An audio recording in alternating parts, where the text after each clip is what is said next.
Students, আজ আমরা আলোচনা করব মক টেস্ট 2 এর প্রশ্নের যে উত্তরগুলো। তোমরা মক টেস্ট 2 যারা যারা দিয়েছো টেলিগ্রাম গ্রুপে আমি তোমাদের প্রশ্নগুলো দিয়ে দিয়েছিলাম, এটা খুবই ভালো। এবং যারা যারা এখনো পর্যন্ত দাওনি তোমরা টেলিগ্রাম গ্রুপ জয়েন করো এবং সেখানে গিয়ে প্রশ্নটা কালেক্ট করে চেষ্টা করো অ্যান্সারগুলো করার। এবং এতে তোমাদের কি হবে, তোমরা নিজেদের প্রিপারেশন এতদিন পর্যন্ত কতটুকু হলো সেই নিয়ে তোমরা কিন্তু এটা শিওর হতে পারবে যে তোমরা কতটুকু প্রিপারেশন হয়েছে তোমাদের, ঠিক আছে? এবার যাদের মনে হচ্ছে যে মক টেস্ট 1টা কোথায় গেল, টেলিগ্রাম গ্রুপেও কিন্তু মক টেস্ট 1টাও তোমাদের দেওয়া রয়েছে, তোমরা কিন্তু সেটাও চাইলে অ্যান্সার করতে পারো। এবার তার উত্তরগুলো তোমাদের দেওয়া হয়নি, কারণ মক টেস্ট 1 এর খাতাগুলো আমি তোমাদের টেলিগ্রাম গ্রুপে দেখে দিয়েছিলাম যারা যারা সাবমিট করেছো। কিন্তু মক টেস্ট 2 এর ক্ষেত্রে তোমরা অনেকেই রিকোয়েস্ট করেছো যে এটা ভিডিওর মাধ্যমে দিলে ভালো হয়, কারণ তোমাদের অনেকেরই পিডিএফটা পাঠাতে অসুবিধা হচ্ছে, সেই জন্যই কিন্তু তোমাদের এই মক টেস্ট 2 এর উত্তরগুলো নিয়ে আসা। আর তোমাদের অনেকেই কমেন্ট করেছো আমার এমসিকিউর যে ম্যারাথন ছিল তাতে বা অন্য ভিডিওগুলোতে, যে তোমাদের সাজেস্টিভ কিছু দিলে ভালো হয়, সেটা 2 নাম্বার বা 4 নাম্বারের জন্য। আমি তোমাদের রেকমেন্ড করব, সাজেশান বলে কিছু হয় না। তোমরা এতদিন ধরে প্রিপারেশান নিয়ে পড়ে এসছো, তোমরা চেষ্টা করো সেলফ সাজেশান করার।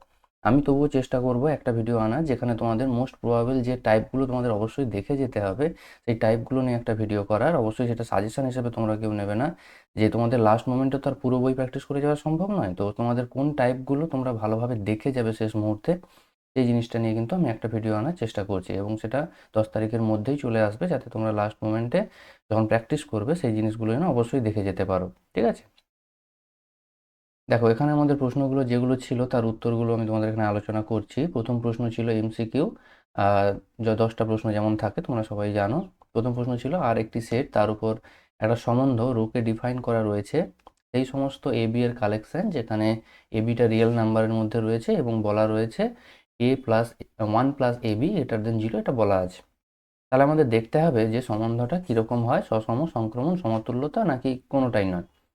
দেখো, প্রথম আমি বলেই দিয়েছি যে সসম হবে, কারণ কি না, সসম হওয়ার কন্ডিশন তোমাদের নিশ্চয়ই এখন জানা হয়ে গেছে যে এ এ এই অর্ডার পেয়ারটা রিলেশনে থাকতে হবে এবং এটা সমস্ত এর জন্য হোল্ড করতে হবে।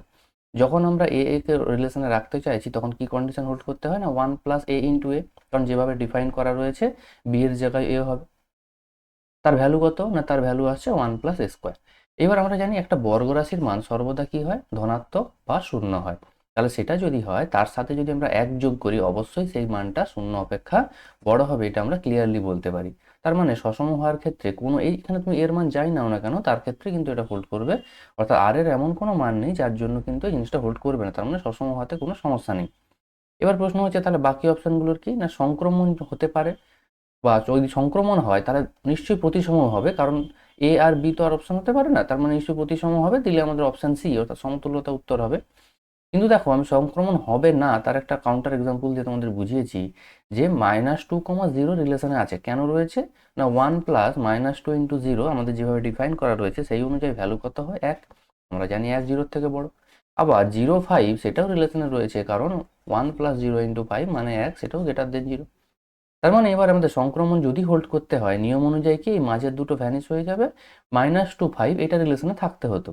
কিন্তু -2 5 যদি রিলেশনে থাকতে হয় তখন 1 প্লাস -2 ইন্টু 5 অর্থাৎ মাইনাস নয়, সেটাকে 0-র থেকে বড় হতে হতো। কিন্তু সেটা কি সম্ভব? -9 তো 0-র থেকে বড় নয়, 0-র থেকে ছোট।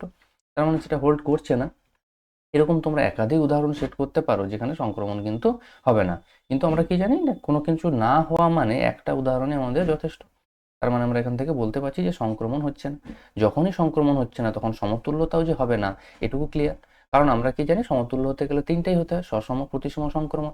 এবার একটা ফেল করছে মানে সেখানে বাকিগুলো আর হচ্ছে না, মানে তাহলে আমাদের কি না, যেহেতু সসমই আমাদের সঠিক হয়েছে, তাহলে সসমটাই আমাদের কারেক্ট আনসার হিসেবে থেকে যাবে, ঠিক আছে? নেক্সট দেখো, দেওয়া রয়েছে কট ইনভার্স -1/√3 এর মুখ্য মান। তোমাদের আমি বারবার করে ভিডিওতেও বলেছিলাম, বা তোমরা এমসিকিউ ম্যারাথন যারা প্র্যাকটিস করেছো তারা কিন্তু এই উত্তরটা একেবারেই সঠিক করেছো, বা যারা এখনো টেস্ট দাওনি টেস্ট দিলে কিন্তু এটা করতে পারবে, কারণ আমরা জানি কট ইনভার্স -x মানে pi minus cot inverse x হয়। এবার সেই অনুযায়ী তাহলে এবার প্রশ্ন হচ্ছে কট ইনভার্স 1/√3 ভ্যালু কত না, 1/√3 হচ্ছে কট 60 ডিগ্রির ভ্যালু। তাহলে কট 60 যখন আমরা বসাবো তাহলে অ্যান্সার চলে আসবে পাই মাইনাস পাই/3, তার মানে হচ্ছে 2π/3, ক্যালকুলেট করলে চলে আসবে।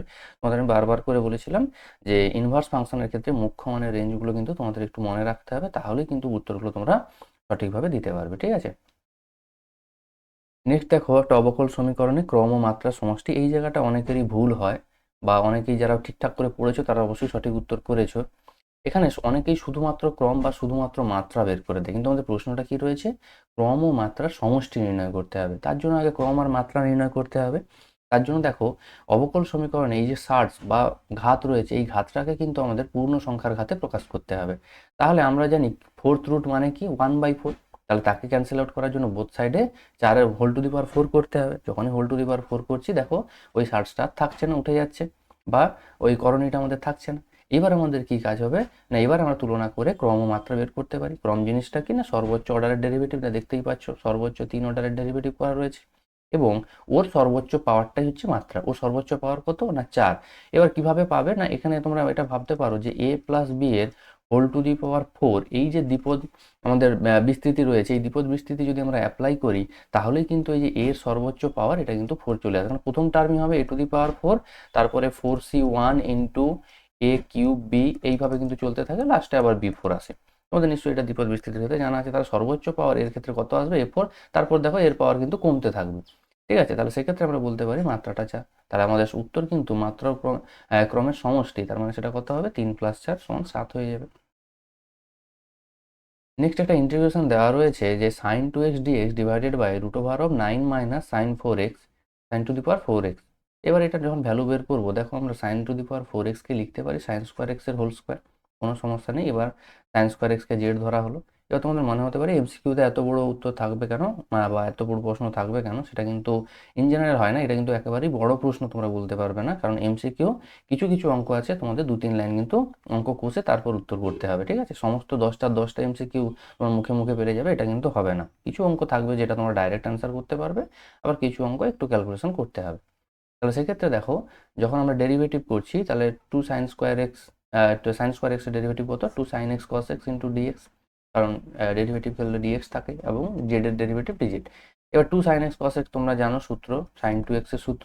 তার মানে দেখো আমাদের উপরে যা ছিল সেটাই পুরোটা ডিজেড আকারে চলে আসছে, দেখো সেটাই লেখা হয়েছে। পরে নিচে দেখো, নিচে sin স্কোয়ার এক্স কে জেড ধরা হয়েছিল, তাহলে সে জেড স্কোয়ার হয়ে যাচ্ছে। এবারে যে ফর্মটা আসছে, সে ফর্মটা কার, না integration √1/√x square minus X square, যার ইন্টিগ্রেশন হয় তোমাদের সাইন ইনভার্স এক্স বাই, এখানে এক্স বলতে জেড রয়েছে, তাহলে সাইন ইনভার্স জেড বাই এ বলতে ঠিক, তাহলে সেই অনুযায়ী বসানো হয়েছে, এবং জেড এর মান ফাইনালি আবার পুট করা হয়েছে, যেটা তোমাদের অপশন ডি এর সাথে ম্যাচ করে যাচ্ছে। ঠিক আছে, নেক্সট দেখো, X cube Y to the power 4 সমান X plus Y whole to the power 7 হলে ডিওয়াই ডিএক্স এর মান বের করতে হবে। তোমরা যদি এখানে ডাইরেক্ট ডেরিভেটিভ করে দাও, তাহলে কিন্তু তোমাদের ডিওয়াই ডিএক্স এর মান বের করা অনেকটা বেশি কমপ্লিকেটেড হয়ে যাবে। এই জন্য তোমাদের কি করতে হবে, বেশি যেটা সহজ পদ্ধতি সেটা হচ্ছে উভয় পক্ষে লগ নিয়ে নাও। যেহেতু পাওয়ার রয়েছে, পাওয়ার যখন বড় থাকবে তখন লগ নিয়ে নিলে কাজটা সহজ হয়ে যায়। যখনই লগ নিচ্ছি, বাঁ দিকে দেখো লগ এ বির ফর্মুলা প্রথমে অ্যাপ্লাই হয়েছে। লগ এ বির ফর্মুলা তোমরা কি জানো, log a plus log b আমরা লিখতে পারি। এটা যখন লিখছি তাহলে কি লিখবো, log x cube plus log y 4। আবার কি জানি না, লগের মধ্যে যদি কোনো পাওয়ার থাকে, পাওয়ার বাইরে আসে, সেই জন্য এক্স কিউবের 3টা বাইরে চলে আসবে, এবং ওয়াই টু দি পাওয়ার 4 এর 4টা বাইরে চলে আসবে। একইভাবে ডান দিকে পাওয়ারে যে 7 ছিল, 7টা বাইরে চলে আসছে। এরপর differentiating with respect to x, এক্সের রেসপেক্টে আমরা ডেরিভেটিভ করছি, ডট ডট দিয়ে দিচ্ছি, কারণ এই বেসিক জিনিসগুলো তোমরা জানো, এগুলো লিখতে হয়। যেহেতু এটা এমসিকিউ, তাই এগুলো না লিখলেও চলবে, জাস্ট তোমাদের জিনিসগুলোকে বুঝে রাখতে হবে। ঠিক আছে, কারণ এমসিকিউতে অ্যান্সারটা বেশি ইম্পর্টেন্ট, তোমাদের ঠিক করতে হবে। এবার নিজেদের বোঝার জন্য ক্যালকুলেশন তোমরা সাইডে বা রাফ ওয়ার্কে করে নিতে পারো, সেখানে কোনো সমস্যা নেই। তাহলে সেখান থেকে আমরা যখন ডিওয়াই ডিএক্স ক্যালকুলেট করছি, ডিওয়াই ডিএক্সটা কত আসছে, না আমাদের চলে আসছে ওয়াই বাই এক্স। ক্যালকুলেশনটা তোমরা একটু দেখে নাও, ক্যালকুলেশন একদম সিম্পল রয়েছে, দুদিকে দুটো ডিওয়াই ডিএক্স যুক্ত টার্ম রয়েছে, তাদেরকে প্রথমে একদিকে আনা হয়েছে, তারপর সিম্পল লসাগু করে ক্যালকুলেট করলে উপরে 4x - 3y, উপরে 4x - 3 ক্যান্সেল আউট, আর নিচ থেকে x+y ক্যান্সেল আউট হয়ে যাবে। তাহলে এদিকের y যখন ডান দিকে যাবে, y বাই x আমাদের অ্যান্সার চলে আসছে।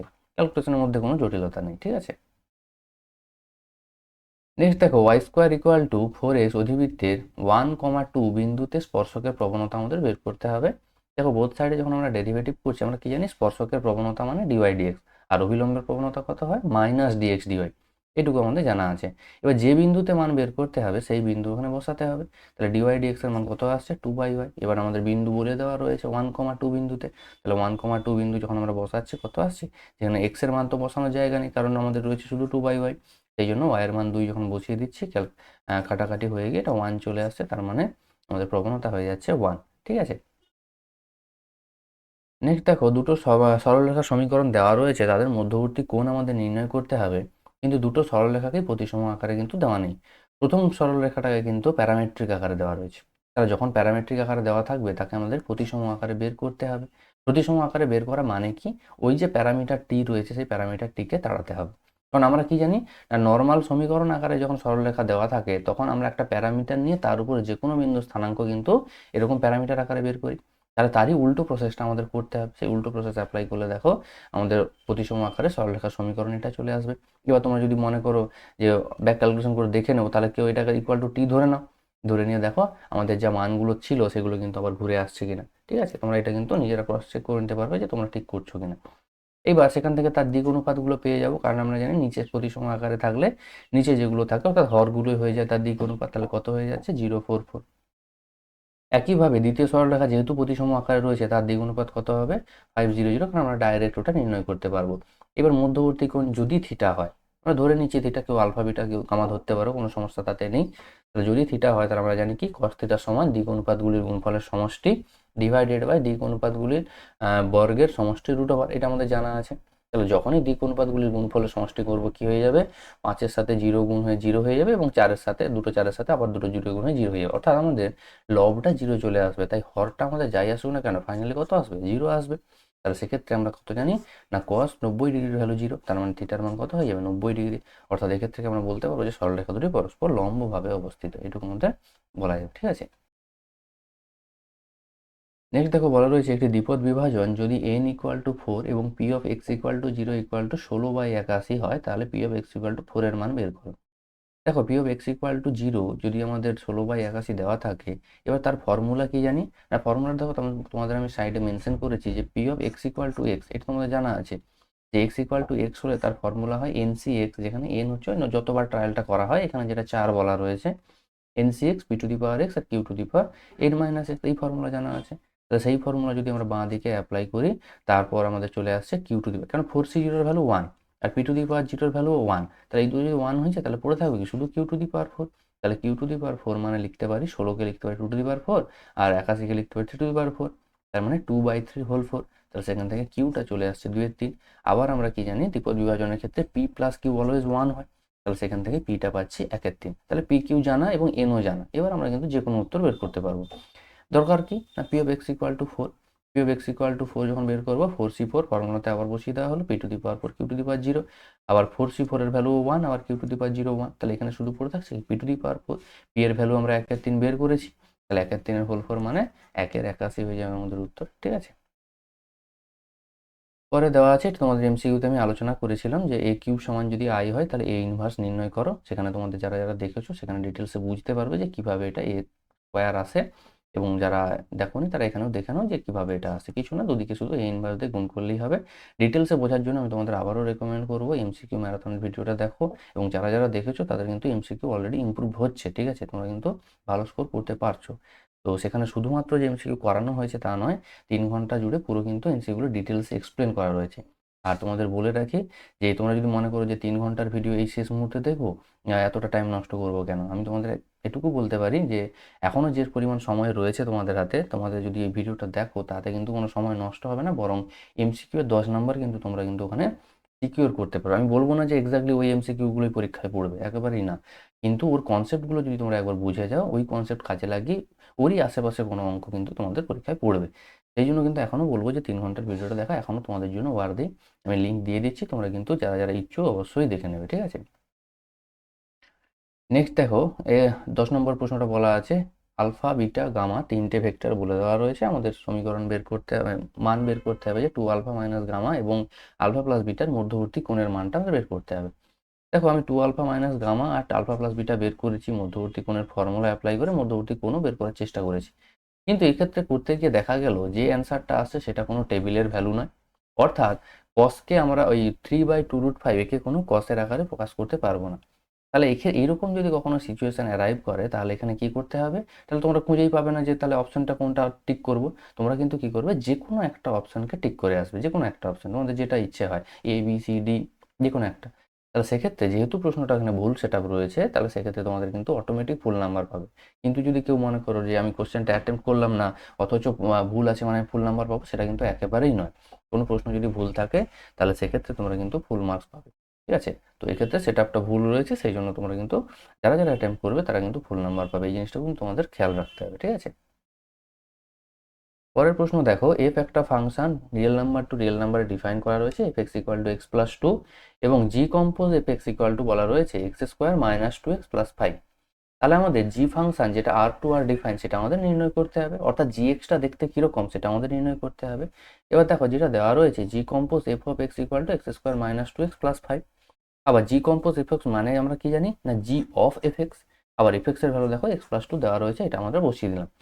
এবার আমাদের প্রয়োজন হচ্ছে জি অফ এক্স এর ভ্যালু। তাহলে এখন আমাদের হয়ে আছে জি অফ এক্স প্লাস টু, তাহলে এক্স প্লাস টু এর পরিবর্তে আমাদের দরকার এক্স। এই জন্য এক্স প্লাস টুকে আমরা চেঞ্জ করে একটা ওয়াই ধরে নিলাম। যখনই ওয়াই ধরছি তাহলে ডান দিকে তো এক্স রয়েছে, তাহলে সেখানেও চেঞ্জ করে ওয়াই করতে হবে, কারণ বাঁ দিকে যদি ওয়াইয়ের ফাংশন হয় ডান দিকটা ওয়াইয়ের ফাংশন হতে হবে। এই জন্য যেখানে যেখানে এক্স রয়েছে সেখানে কত রিপ্লেস হবে, ওয়াই মাইনাস টু রিপ্লেস হবে, সেটা বসিয়ে দেওয়া হলো, তারপর ক্যালকুলেট করা হলো। এক্ষেত্রে কত আসছে না, জি ওয়াইটা আমাদের চলে আসছে y square minus six y plus thirteen. এবার আমাদের দরকার জি এক্স, তাহলে এখন শুধু ওয়াই এর জায়গায় এক্স রিপ্লেস করে দিলেই হয়ে যাবে। তাহলে G X equal to x square minus six X plus thirteen. এইটাই হচ্ছে আমাদের সেই জি ফাংশন যেটা আমাদের নির্ণয় করতে হবে। ঠিক আছে? একেবারেই সহজ প্রসেস, কমপ্লিকেটেড নয়। আশা করছি তোমরা বুঝতে পারছো।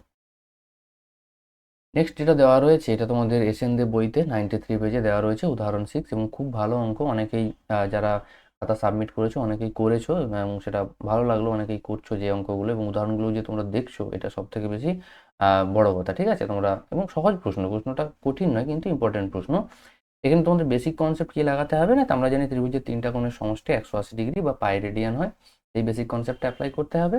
আর চেষ্টা করবে যখন কট থাকবে সেই কটের ক্যালকুলেশন না করে একে ট্যানে কনভার্ট করে তারপর ক্যালকুলেশন করা। সেক্ষেত্রে কি হয়, তোমাদের শুধুমাত্র ট্যানের ফর্মুলাগুলো মনে রাখলেই পুরো অঙ্কগুলো করতে পারবে। আলাদা করে কটের জন্য কোনো ফর্মুলা মনে রাখতে হচ্ছে না মোস্ট অফ দ্য কেসেসে। ঠিক আছে?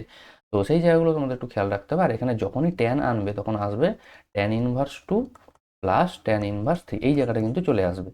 এইবার এই যা এর ফর্মুলা যখন অ্যাপ্লাই করবে এক্ষেত্রে তোমাদের একটু সতর্ক হতে হবে, কারণ tan inverse x plus tan inverse y এর একটা ফর্মুলা ছিল যে যেখানে এক্স ওয়াইটা গ্রেটার দেন জিরো এবং যে এক্স ওয়াই আসছে সেও গ্রেটার দেন ওয়ান, তাহলে সেক্ষেত্রে কিন্তু পাই প্লাস হয়ে ট্যান ইনভার্সের ফর্মুলা হয়। এটা তোমাদের বারবার আমি অনেক ভিডিওতে এক্সপ্লেন করেছি, আবারও মনে করে দিলাম, এক্ষেত্রেও কিন্তু সেই জিনিসটা অ্যাপ্লাই হবে। এই জিনিসটা আমাদের কিন্তু খেয়াল রাখতে হবে। ঠিক আছে? তোমরা অঙ্কটা করো নিজেরা, না পারলে বইতে কিন্তু উদাহরণ রয়েছে, তোমরা ওখানে গিয়ে হেল্প নিতে পারো। ঠিক আছে?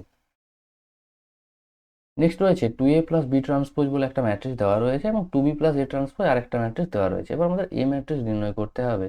দেখো যখনই আমরা কোনো ম্যাট্রিক্স নির্ণয় করতে যাব তখন তার আকারে সমীকরণটা থাকলে ভালো হয়। এবারে আমাদের এখানে যেহেতু এ ম্যাট্রিক্স নির্ণয় করতে হবে তাই এ ট্রান্সপোজটা থাকলে আমাদের অসুবিধাই হবে ক্যালকুলেশনে। তাহলে এই এ ট্রান্সপোজটাকে আমাদের সরাতে হবে। আর যখনই এ ট্রান্সপোজ সরাতে হবে আমরা কি জানি, এ ট্রান্সপোজের হোল ট্রান্সপোজ নিলে তবেই সেটা ঘুরে আবার এ ম্যাট্রিক্সটা ঘুরে আসে। তার মানে আমাদের এই ২ নম্বর সমীকরণে পুনরায় আবার পরিবর্তন বা ট্রান্সপোজ নিতে হবে। তার যখনই ২ নম্বরে ট্রান্সপোজ নিচ্ছি বাঁ দিকটা কী হয়ে যাবে না, যেটা বি নরমাল ছিল সেটা একটা ট্রান্সপোজ হয়ে যাবে, আর এর ট্রান্সপোজটা উঠে যাবে। এবং ডান দিকে যে ম্যাট্রিক্স সেটাকেও কিন্তু মনে করে ট্রান্সপোজ অ্যাপ্লাই করতে হবে। এটাকে অনেক সময় ভুল হয়ে যায় যে বাঁ দিকে ট্রান্সপোজ অ্যাপ্লাই করলাম ডান দিকটা যেমন ছিল তেমন রেখে দিলাম, সেটা কিন্তু একেবারেই নয়। তাহলে ডান দিকেও ট্রান্সপোজ অ্যাপ্লাই করতে হবে। এরপর কি না, আমাদের যে ১ নম্বর সমীকরণ সেখানেও দেখো এ নরমাল রয়েছে এবং বিতে ট্রান্সপোজ। আবার আমাদের ৩ নম্বর যে সমীকরণ সেখানেও এ নরমাল রয়েছে বিতে ট্রান্সপোজ। এবার যেহেতু এ ম্যাট্রিক্সটা নির্ণয় করতে হবে সেহেতু আমরা কি করব, বি ট্রান্সপোজটাকে কাটিয়ে দেবো। তাহলে বি ট্রান্সপোজ কাটানোর জন্য আমাদের কি করতে হবে না, প্রথম সমীকরণকে ২ দিয়ে গুণ করব, কারণ প্রথম সমীকরণে বি ট্রান্সপোজের আগে কিছু নেই, ১ রয়েছে, আর দ্বিতীয়টাতে ২ রয়েছে, তাহলে ২ দিয়ে গুণ করে বিয়োগ করে দিলে কেটে যাবে। তাই এখানে করা হয়েছে ২ দিয়ে গুণ করে বিয়োগ। তাহলে বাঁ দিকটা যেমন আমাদের বিয়োগ হয়েছে একইভাবে ডান দিকটাও আমাদের বিয়োগ হবে, ডান দিকে ম্যাট্রিক্সের বিয়োগ আর বাঁ দিকে আমাদের নর্মাল 4a মাইনাস এ অর্থাৎ 3। এইবার আমাদের কি না, এ যেহেতু বের করতে হবে তাহলে ৩ দিয়ে ডিভাইড করতে হবে। আবার ম্যাট্রিক্সের রুল জানি যে কোনো একটা সংখ্যা দিয়ে যদি ডিভাইড করতে হয় তাহলে ম্যাট্রিক্সের প্রত্যেকটা এলিমেন্ট বা প্রত্যেকটা পদকে ডিভাইড করতে হবে। সেই জিনিসটা কিন্তু এখানে অ্যাপ্লাই করা হয়েছে। সেক্ষেত্রে এই ম্যাট্রিক্সটা হচ্ছে 1 2 4 1। ঠিক আছে?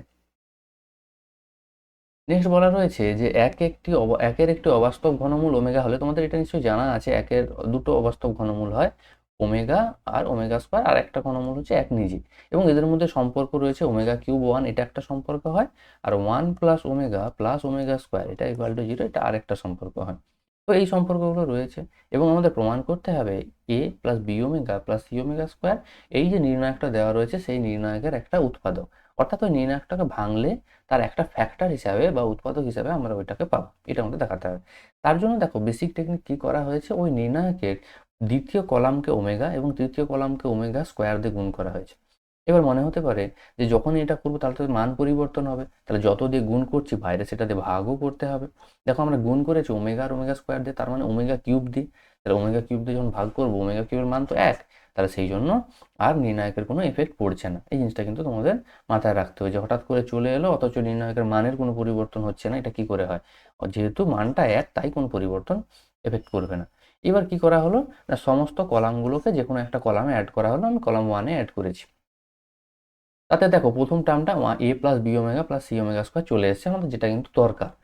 কিন্তু তারপরের যে টার্মগুলো সেগুলো কিন্তু একেবারেই কোনোটা সঠিক আকারে নেই। এবার তাহলে সঠিক আকারে আনতে হবে। আনার জন্য আমাদের টার্গেট কি না, A plus B omega plus C omega square আনবো। তার দ্বিতীয়টাকে যখন আনতে যাব তখন আমাদের কি কমন নিতে হবে না, এর কাছে যে ওমেগা স্কোয়ার রয়েছে এইটাকে সিঙ্গেল ওয়ান করতে হবে, তার মানে ওমেগা স্কোয়ার কমন নেবে। এবার তাহলে তো প্রশ্ন আসবে যে ওমেগা স্কোয়ার কমন তো এ তো নিয়ে দিয়ে দেবে, কিন্তু বি কি করে ওমেগা স্কোয়ার কমন দেবে, কারণ বি এর কাছে তো ওমেগা নেই। কিন্তু এবার খেয়াল করে দেখো, বি এর কাছে ওমেগা নেই কিন্তু এক তো রয়েছে, আর এক মানে আমরা কি জানি, ওমেগা কিউব জানি। তাহলে এবার ওমেগা স্কোয়ার কমন দিতে পারবে। আবার সি এর কাছে একটা ওমেগা রয়েছে, তাহলে আরেকটা ওমেগা কি করে কমন দেবে, তাহলে আমরা ভাবতে পারি ওমেগা ফোর ভাবতে পারি।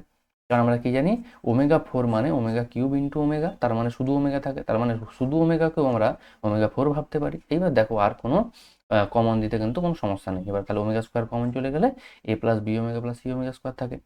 পরেরটাতে দেখো, একে আবার ওয়ান করতে গেলে এবার শুধু ওমেগা কমন নিতে হবে। আবারও সেই প্রশ্নটা একই, সি এর কাছে তো ওমেগা নেই, তাহলে কীভাবে দেবে না, ওমেগা কিউব আছে আমরা জানি, মানে ওয়ান আছে। তাহলে সেক্ষেত্রে আবার যখন ওমেগা কমন নেবো এই পার্টটা সেম চলে আসবে। এবার দেখো তোমরা নিজেরাই দেখলে বুঝতে পারবে যে ফার্স্ট কলামে A plus B omega plus C omega square কিন্তু প্রত্যেকটা রোতে চলে এসেছে। তাহলে ফার্স্ট কলাম থেকে ওটা কমন চলে যাবে, কমন চলে গেলে যে পার্টটা থাকে সেটা নির্ণয়। এবার আমাদের কি দেখাতে বলেছে না, যেহেতু একটা উৎপাদক দেখাতে বলেছে আর সেটা আমরা বাইরে পেয়ে গেছি গুণ আকারে, তার মানে আমরা বলে দিতে পারবো ওটা একটা তার উৎপাদক হবে। ঠিক আছে, নেক্সট দেখো এফ একটা ফাংশন বলা রয়েছে যেটা এক্স লেসর ইকুয়াল টু থ্রিতে একরকমভাবে ডিফাইন্ড এবং এক্স গ্রেটার দেন থ্রিতে আরেক রকমভাবে ডিফাইন্ড। বলা রয়েছে এক্স ইকুয়াল টু তিন বিন্দুতে সন্তত হলে এ বি এর মধ্যে সম্পর্ক নির্ণয় করে, এখানে আলাদা করে কোনো মান বের করতে বলেনি এবং নির্ণয় করা সম্ভবও নয়, কারণ সেভাবে কোনো কন্ডিশন দেওয়া নেই। তো সম্পর্কটা বের করতে পারবো আমরা, যে এক্স ইকুয়াল টু তিন বিন্দু সন্তত হলে left hand limit, right hand limit এবং ফাংশনাল ভ্যালু এরা তিনজন পরস্পর ইকুয়াল হয়, এটুকু আমাদের জানা আছে সন্ততার ডেফিনেশন। এইবার যেহেতু থ্রি মাইনাস অর্থাৎ এক্স এর মান যখন তিনের থেকে ছোট তখন যা ভ্যালু আর ফাংশনাল ভ্যালু, এই দুটোতেই আমাদের ফাংশন একইভাবে এ এক্স প্লাস ওয়ান ডিফাইন করা রয়েছে, তাই এই দুটোর একটা নেব। আর এই যে গ্রেটার দেন থ্রি প্লাস রয়েছে অর্থাৎ গ্রেটার দেন থ্রি রয়েছে এটা নেব। তাহলে সেখান থেকে আমরা কি বলতে পারবো, যখন থ্রি মাইনাস হচ্ছে তখন হচ্ছে এক্স প্লাস ওয়ান, আর থ্রি প্লাস হচ্ছে যখন তখন বি এক্স প্লাস থ্রি। এবার যখন থ্রি বসাচ্ছি তাহলে বাঁ দিকটা আসে থ্রি এ প্লাস ওয়ান আর ডান দিকটা আসে three B plus three. Calculate করলে দেখো দুদিক থেকে একটা ওয়ান বাদ চলে যাচ্ছে, তাহলে three A plus three B, three A equal to three B plus two. অনেকে এটাকে চেঞ্জ করে এভাবেও লিখতে পারো, three A minus three B equal to two, যে কোনো আকারে রাখতে পারো, আকারটা কোনো সমস্যা নয়। কিন্তু তোমাদের এই এ আর বি এর মধ্যে রিলেশনটা আমাদের বের করতে হবে, যে যেভাবে ইচ্ছা বের করতে পারো। ঠিক আছে, এই জিনিসটা কিন্তু আমাদের চাওয়া হয়েছে। নেক্সট হচ্ছে F X equal two mod x x equal two zero বিন্দুতে অন্তর্গলজ আছে কিনা পরীক্ষা করতে হবে। এটা কিন্তু আমি তোমাদের কোনো একটা পেজে করিয়েও দিয়েছিলাম, তারপর আবার টেস্ট পেপারের পেজেও এসেছিলো। তারপরেও আমি এটা আরেকবার এক্সপ্লেন করে দিয়েছি যে আমাদের মড এক্স কীভাবে আমাদের অন্তর্গলজ আছে বা নেই সেটা আমরা কীভাবে পরীক্ষা করব। তার জন্য আমাদের কী জানতে হয়, মড এক্স কোথায় ব্রেক করেছে এবং ব্রেক করার পর সেই মড ফাংশনটা দেখতে কীরকম হয়। দেখো এফএক্স যদি ব্রেক করে তাহলে কোথায় ব্রেক করবে না, মড যেখানে জিরো হয় এখানে এক্স ইকুয়াল টু জিরোতেই জিরো হয়, তার মানে জিরোর গ্রেটার দেন একরকম ভ্যালু দেবে, জিরোর গ্রেটার দেন মানে পজিটিভ ভ্যালু তখন পজিটিভ থাকবে এক্স, আর লেস দেন জিরোতে মাইনাস দেবে, আবার জিরোতে জিরো দেবে, কোনো সমস্যা নেই। এবার আমাদের কি চেক করতে হয় না, অন্তর্কলজ থাকলে লেফট হ্যান্ড ডেরিভেটিভ এবং রাইট হ্যান্ড ডেরিভেটিভ চেক করতে হয়। যেমন একটু আগে আমরা কি ছিল না, সন্ততা থেকে left hand limit right hand limit check করতে হয়, এখানে তেমন লেফট হ্যান্ড ডেরিভেটিভ চেক করতে হয়। তার notation L F dash zero এবং আর এফ ড্যাশ জিরো, রাইট হ্যান্ডের জন্য আর এফ ড্যাশ জিরো, লেফট হ্যান্ডের জন্য L F dash zero apply করতে পারবে। তোমাদের কিন্তু এই নোটেশনগুলো একটু লিখতে হবে, বা তোমার বাম পক্ষের অন্তর্কলজও বলতে পারো, ডান পক্ষের অন্তর্কলজও পুরো বাংলায় লিখতে পারো, কোনো সমস্যা কিন্তু তাতে নেই। তো যখন L F dash zero, L F dash zero মানে কি, জিরোর থেকে ছোটোর জন্য ভ্যালু। এখানে ডেরিভেটিভের দুটো ফর্মুলা অ্যাপ্লাই করতে পারো, কেউ আমরা যেটা লাগিয়েছি সেটা অ্যাপ্লাই করতে পারো। আবার কেউ যদি মনে করো limit H tending to zero minus F of H plus zero minus F zero by H, এটা অ্যাপ্লাই করবে, সেও কিন্তু এটা অ্যাপ্লাই করতে পারে। কোনো সমস্যা কিন্তু তাতে নেই। একইভাবে রাইট হ্যান্ড লিমিটেড রাইট হ্যান্ডের জন্য 0 প্লাস অ্যাপ্লাই করে একই ফর্মুলা থেকে যাবে, তাহলে তাতেও কোনো সমস্যা নেই। বা আমরা যেখানে যেটা অ্যাপ্লাই করেছি, যেটা limit X tending to A F X minus F A by X minus A, আমরা এখানে এই ফর্মুলাটা অ্যাপ্লাই করেছি। তো কোনো সমস্যা নেই, দুটোই তোমাদের ডেরিভেটিভের ফর্মুলা। এটা আমি আগেও বলেছি, এখনও বলছি, যে তোমাদের এই দুটো যে কোনো একটা অ্যাপ্লাই করলে কিন্তু ফাইনালি আমাদের যে রেজাল্ট বা আনসার সেটা কিন্তু সেম আসবে। তাহলে এখন যেভাবে অ্যাপ্লাই করা আছে জিরো মাইনাস মানে কি, জিরোর থেকে ছোট। তাহলে যখনই জিরোর থেকে ছোট হবে তখন ফাংশন কি ভ্যালু নেবে, মাইনাস এফ এক্স নেবে। আর এফ জিরোর ভ্যালু তো জিরো বলাই রয়েছে, তাহলে মাইনাস এক্স মাইনাস জিরো মানে মাইনাস এক্সই থাকছে, আর নিচে তো এক্স থাকছে, কেটে কেটে গিয়ে কত হয়ে যাচ্ছে, এটা -1 থেকে যাচ্ছে। এরপর আর এফ ডেস জিরো কত না, আর X tending to zero plus, যখন জিরো প্লাস থাকছে তখন ফাংশন কি ভ্যালু নেবে, জিরো প্লাসের জন্য ফাংশন এক্স ভ্যালু নেয়, তার মানে এক্স বাই এক্স এটাও কেটে গিয়ে 1 হয়ে যাচ্ছে। তার মানে আমরা পাচ্ছি লেফট হ্যান্ড ডেরিভেটিভের মান -1 এবং রাইট হ্যান্ড ডেরিভেটিভের মান 1, যেটা পরস্পর একে অপরের সাথে সমান নয়। তার মানে আমরা বলতে পারবো যে এখানে অন্তর্কলজের কোনো অস্তিত্ব নেই। ঠিক আছে, নেক্সট ইন্টিগ্রেশনটা দেওয়া রয়েছে, এটা মডিউলাস ফাংশনের ইন্টিগ্রেশন। তো তোমাদের এখানে খেয়াল রাখতে হবে যে মডিউলাস ফাংশন ইন্টিগ্রেশন করার সময় আগে দেখতে হবে যে মড যেখানে ব্রেক করছে আর আমাদের ইন্টিগ্রেশনের যে রেঞ্জ দেওয়া রয়েছে ওদের মধ্যে কোনো কমন এলিমেন্ট আছে কিনা। দেখো এখানে মড কোথায় ব্রেক করছে না, মডের ভিতর যেটা আছে সেটাকে 0 করলে এক্সের যা মান বেরোয় সেই পয়েন্টে ব্রেক করছে, অর্থাৎ এক্স ইকুয়াল টু 2তে ব্রেক করছে। আবার আমাদের লিমিটটা বলা আছে ইন্টারভ্যালটা 1 থেকে 3 পর্যন্ত, আর আমরা জানি 2 বিন্দুটা 1 থেকে 3-এর মাঝে রয়েছে। তাহলে যখন সিনারিও এরকম হবে তখন আমাদের ইন্টিগ্রেশনটা কিভাবে ডিস্ট্রিবিউট হবে না, পুরো ব্রেক পয়েন্টগুলোতে আমাদের ইন্টিগ্রেশন ডিস্ট্রিবিউট হবে। তার মানে কি 1 থেকে 2 তে একটা ইন্টিগ্রেশন হবে, আবার 2 থেকে 3-এ আরেকটা ইন্টিগ্রেশন হবে। সেই জিনিসটা দেখো প্রথমে করা হয়েছে 1 থেকে 2, 2 থেকে 3-এ ইন্টিগ্রেশন ভেঙে দেওয়া হয়েছে, এবং এটা ইন্টিগ্রেশনের রুল রয়েছে, সেক্ষেত্রে করা যায়, কোনো সমস্যা কিন্তু তাতে নেই। ডেফিনেট ইন্টিগ্রালে তোমাদের লাস্টের দিকে যে গোটা আষ্টেক ফর্মুলা রয়েছে সেই ফর্মুলাগুলোর মধ্যে এটা কিন্তু একটা ফর্মুলা। এইবার পর প্রশ্ন হচ্ছে যে শুধু যদি মড থাকে ইন্টিগ্রেন্টে তাহলে আমরা কিন্তু ইন্টিগ্রেশন কমপ্লিট করতে পারবো না, তাহলে এই জন্য কী করতে হবে, মড তুলতে হবে। কিন্তু মড তোলার জন্য আমাদের তো দেখতে হবে মডটা পজিটিভ হয় না নেগেটিভ হয়। এই জিনিসটার জন্য দেখো যখন 1 to 2-তে ইন্টিগ্রেশন ডিফাইন করা রয়েছে তার মানে ভ্যালুটা 1 থেকে 2-এর মধ্যে, আর 1 থেকে 2-এর মধ্যে কোনো ভ্যালু যদি 2 থেকে বাদ যায় সেই ভ্যালুটা অবশ্যই পজিটিভ হবে, কারণ এক্ষেত্রে আমাদের ইন্টিগ্রেশনটা পজিটিভ থাকছে। আবার 2 থেকে 3-এর মধ্যে যখন ভ্যালু থাকবে, তোমরা যদি খেয়াল করো 2.5 যদি ভাবি আমরা, তাহলে সেটা যখন 2.5টা 2 থেকে বাদ যাবে তাহলে আসবে কত, -0.5, যেটা নেগেটিভ আসে। সেই জন্য কী করবে না, মোড একটা অ্যাডিশনাল মাইনাস কিন্তু বাইরে দেবে। পরিষ্কার? তাহলে দুটো ইন্টিগ্রেশন কিভাবে ব্রেক করছে এটা তোমাদের বোঝা হয়ে গেল। এবার আর কিছু কাজ নেই, সিম্পল তোমরা যা ইন্টিগ্রেশনের রুল জানো সেই ইন্টিগ্রেশনের রুল অনুযায়ী ইন্টিগ্রেশন করা রয়েছে, আপার লিমিট লোয়ার লিমিট বসে ক্যালকুলেট করা হয়েছে। বাকি পার্টটা তোমরা বুঝতে পারবে। আমার শুধু বলার বক্তব্য ছিল যে মড ফাংশনটা কিভাবে ব্রেক করবে। ঠিক আছে, বাকিটা তোমরা নিজেরা করতে পারবে, একটু দেখে নাও। ঠিক আছে, নেক্সট আমাদের একটা ডিফারেনশিয়াল ইকুয়েশন দেওয়া রয়েছে যে dy dx equal to 1 plus X plus Y plus X Y, আমাদের এখানে ডিওয়াই ডিএক্স এর ভ্যালু বের করতে হবে। তো এখানে কিছু কাজ নেই, ভেরিয়েবল সেপারেশন একদম সিম্পল প্রসেস দেওয়া থাকবে। যখন 2 নম্বরে কোনো অঙ্ক দেওয়া থাকবে খুব বেশি কমপ্লিকেটেড কিছু দেওয়া থাকে না, একদম ভেরিয়েবল সেপারেশন অ্যাপ্লাই হবে। দেখো তোমাদের ডান দিকে যে 4টে টার্ম রয়েছে সেখানে যদি কমন নেই, কমন নিলে এটাকে ফ্যাক্টর হিসাবে প্রকাশ করা যাচ্ছে, এবং তারপর ডিওয়াই এর নিচে ওয়াই যুক্ত টার্ম এবং ডিএক্স এর কাছে এক্স যুক্ত টার্মকে যদি আমরা এনে ভেরিয়েবল সেপারেশন করি তারপর ইন্টিগ্রেশন করলে অ্যান্সার আসবে। এবার বাঁ দিকে যে পার্টটা আসছে ডিওয়াই বাই 1 প্লাস ওয়াই, এবার আমরা জানি 1 প্লাস ওয়াইয়ের ডেরিভেটিভ যা হয় আর ডিওয়াই যা ভ্যালু সে দুটো সেম, তার মানে এখানে ডাইরেক্ট আমরা ফর্মুলা অ্যাপ্লাই করতে পারি। কিন্তু ডান দিকের পার্টে কি না, এই জায়গাটায় অনেকে একটু ভুল করতে পারো, তোমরা অনেকেই এই integration 1 plus X into dx এটাকে তোমরা ভেবেছো কীভাবে না, 1 প্লাস এক্স ইন্টু ডিএক্সকেই আমরা ভাবতে পারি ডি অফ এক্স প্লাস 1, কোনো সমস্যা নেই, ভাবাতেও কোনো ভুল নেই, ইন্টিগ্রেশনেও কোনো ভুল নেই। তাহলে এটা যখন করবে তোমাদের ফর্মুলাটা কীরকম হয়ে যাবে, ইন্টিগ্রেশন এক্স ডিএক্স এর মতো।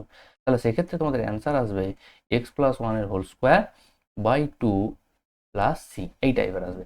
কিন্তু সমস্যাটা কোথায় থেকে যাচ্ছে, সমস্যাটা হচ্ছে এই যে টার্মটা রয়েছে এই টার্মের মধ্যে কিন্তু এখনো কনস্ট্যান্ট টার্ম থেকে গেছে। তোমরা বলবে কিভাবে থেকে গেছে না, এক্স প্লাস 1-এর হোল স্কোয়ারকে আমরা লিখতে পারি X square plus 2x plus 1 by 2 plus C. তার মানে আমি যদি স্প্লিট করি তাহলে X square by 2 plus 2x by 2 মানে এক্স, আর প্লাস হাফ প্লাস সি। এই যে হাফ প্লাস সি এটা তো একটা সিঙ্গেল কনস্ট্যান্ট, তো তখন তোমাদের কি করতে হবে, এটাকে আবার সিডেস ধরতে হবে। যখনই এটাকে সিডেস ধরবে দেখো এই ফর্ম আর আমাদের নর্মাল ইন্টিগ্রেশন করলে যা ফর্ম আসে সেই দুটো ফর্ম কিন্তু এক্স্যাক্টলি সেম চলে আসবে। এই জন্য রেকমেন্ড করবো যে সিম্পল অঙ্কের ক্ষেত্রে কমপ্লিকেটেড না করে নর্মাল যেহেতু ইন্টিগ্রেশন চলে আসছে তাহলে ইন্টিগ্রেশন অফ এক্স 1-এর ইন্টিগ্রেশন এক্স আর এক্স এর ইন্টিগ্রেশন x²/2, তারপরে যেমন ইন্টিগ্রেটিং কনস্ট্যান্ট সেটা দিয়ে দাও, ঠিক আছে? তা না হলে এক্ষেত্রে কিন্তু কমপ্লিকেটেড হয়ে যাবে। দেখো অঙ্কটা ভুল নয়, ভুল আমি একেবারেই বলবো না যে অঙ্কটা ভুল হয়েছে, ভুল নয়, কিন্তু যেহেতু দুটো কনস্ট্যান্ট রয়েছে আমাদের কাজ কি না, যেহেতু ফার্স্ট অর্ডার ডেরিভেটিভের সমাধান করছি আমাদের কিন্তু সিঙ্গেল কনস্ট্যান্ট রাখা, এই জন্য চেষ্টা করতে হবে যে ডবল কনস্ট্যান্ট যেন না আসে, ঠিক আছে?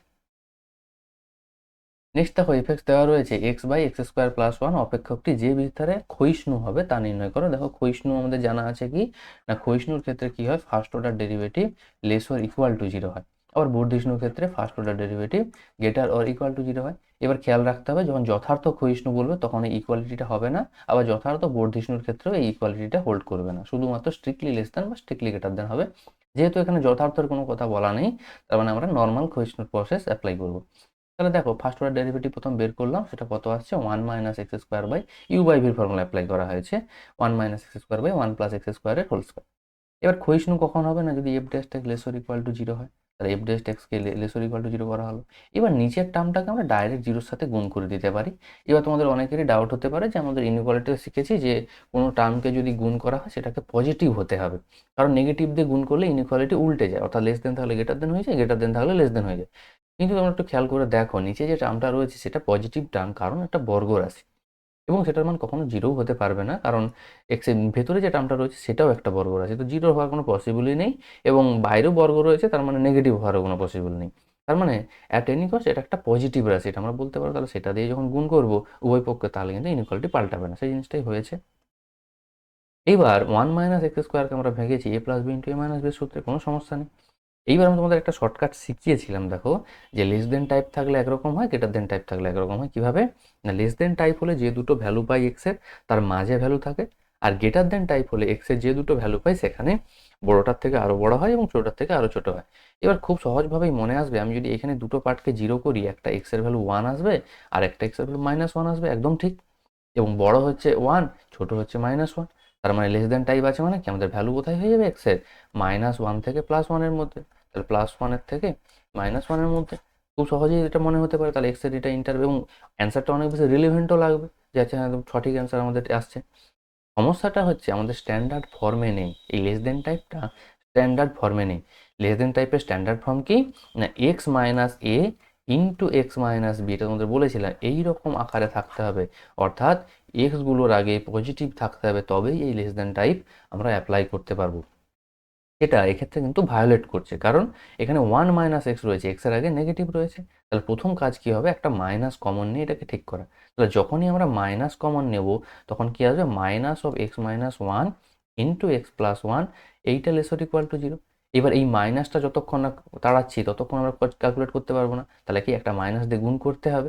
যখনই মাইনাস দিয়ে গুণ করবো এই লেসার ইকুয়াল টুটা কি হয়ে যাবে, গ্রেটার ইকুয়াল টু হয়ে যাবে, অর্থাৎ লেস দেন টাইপটা গ্রেটার দেন টাইপ হয়ে যাবে।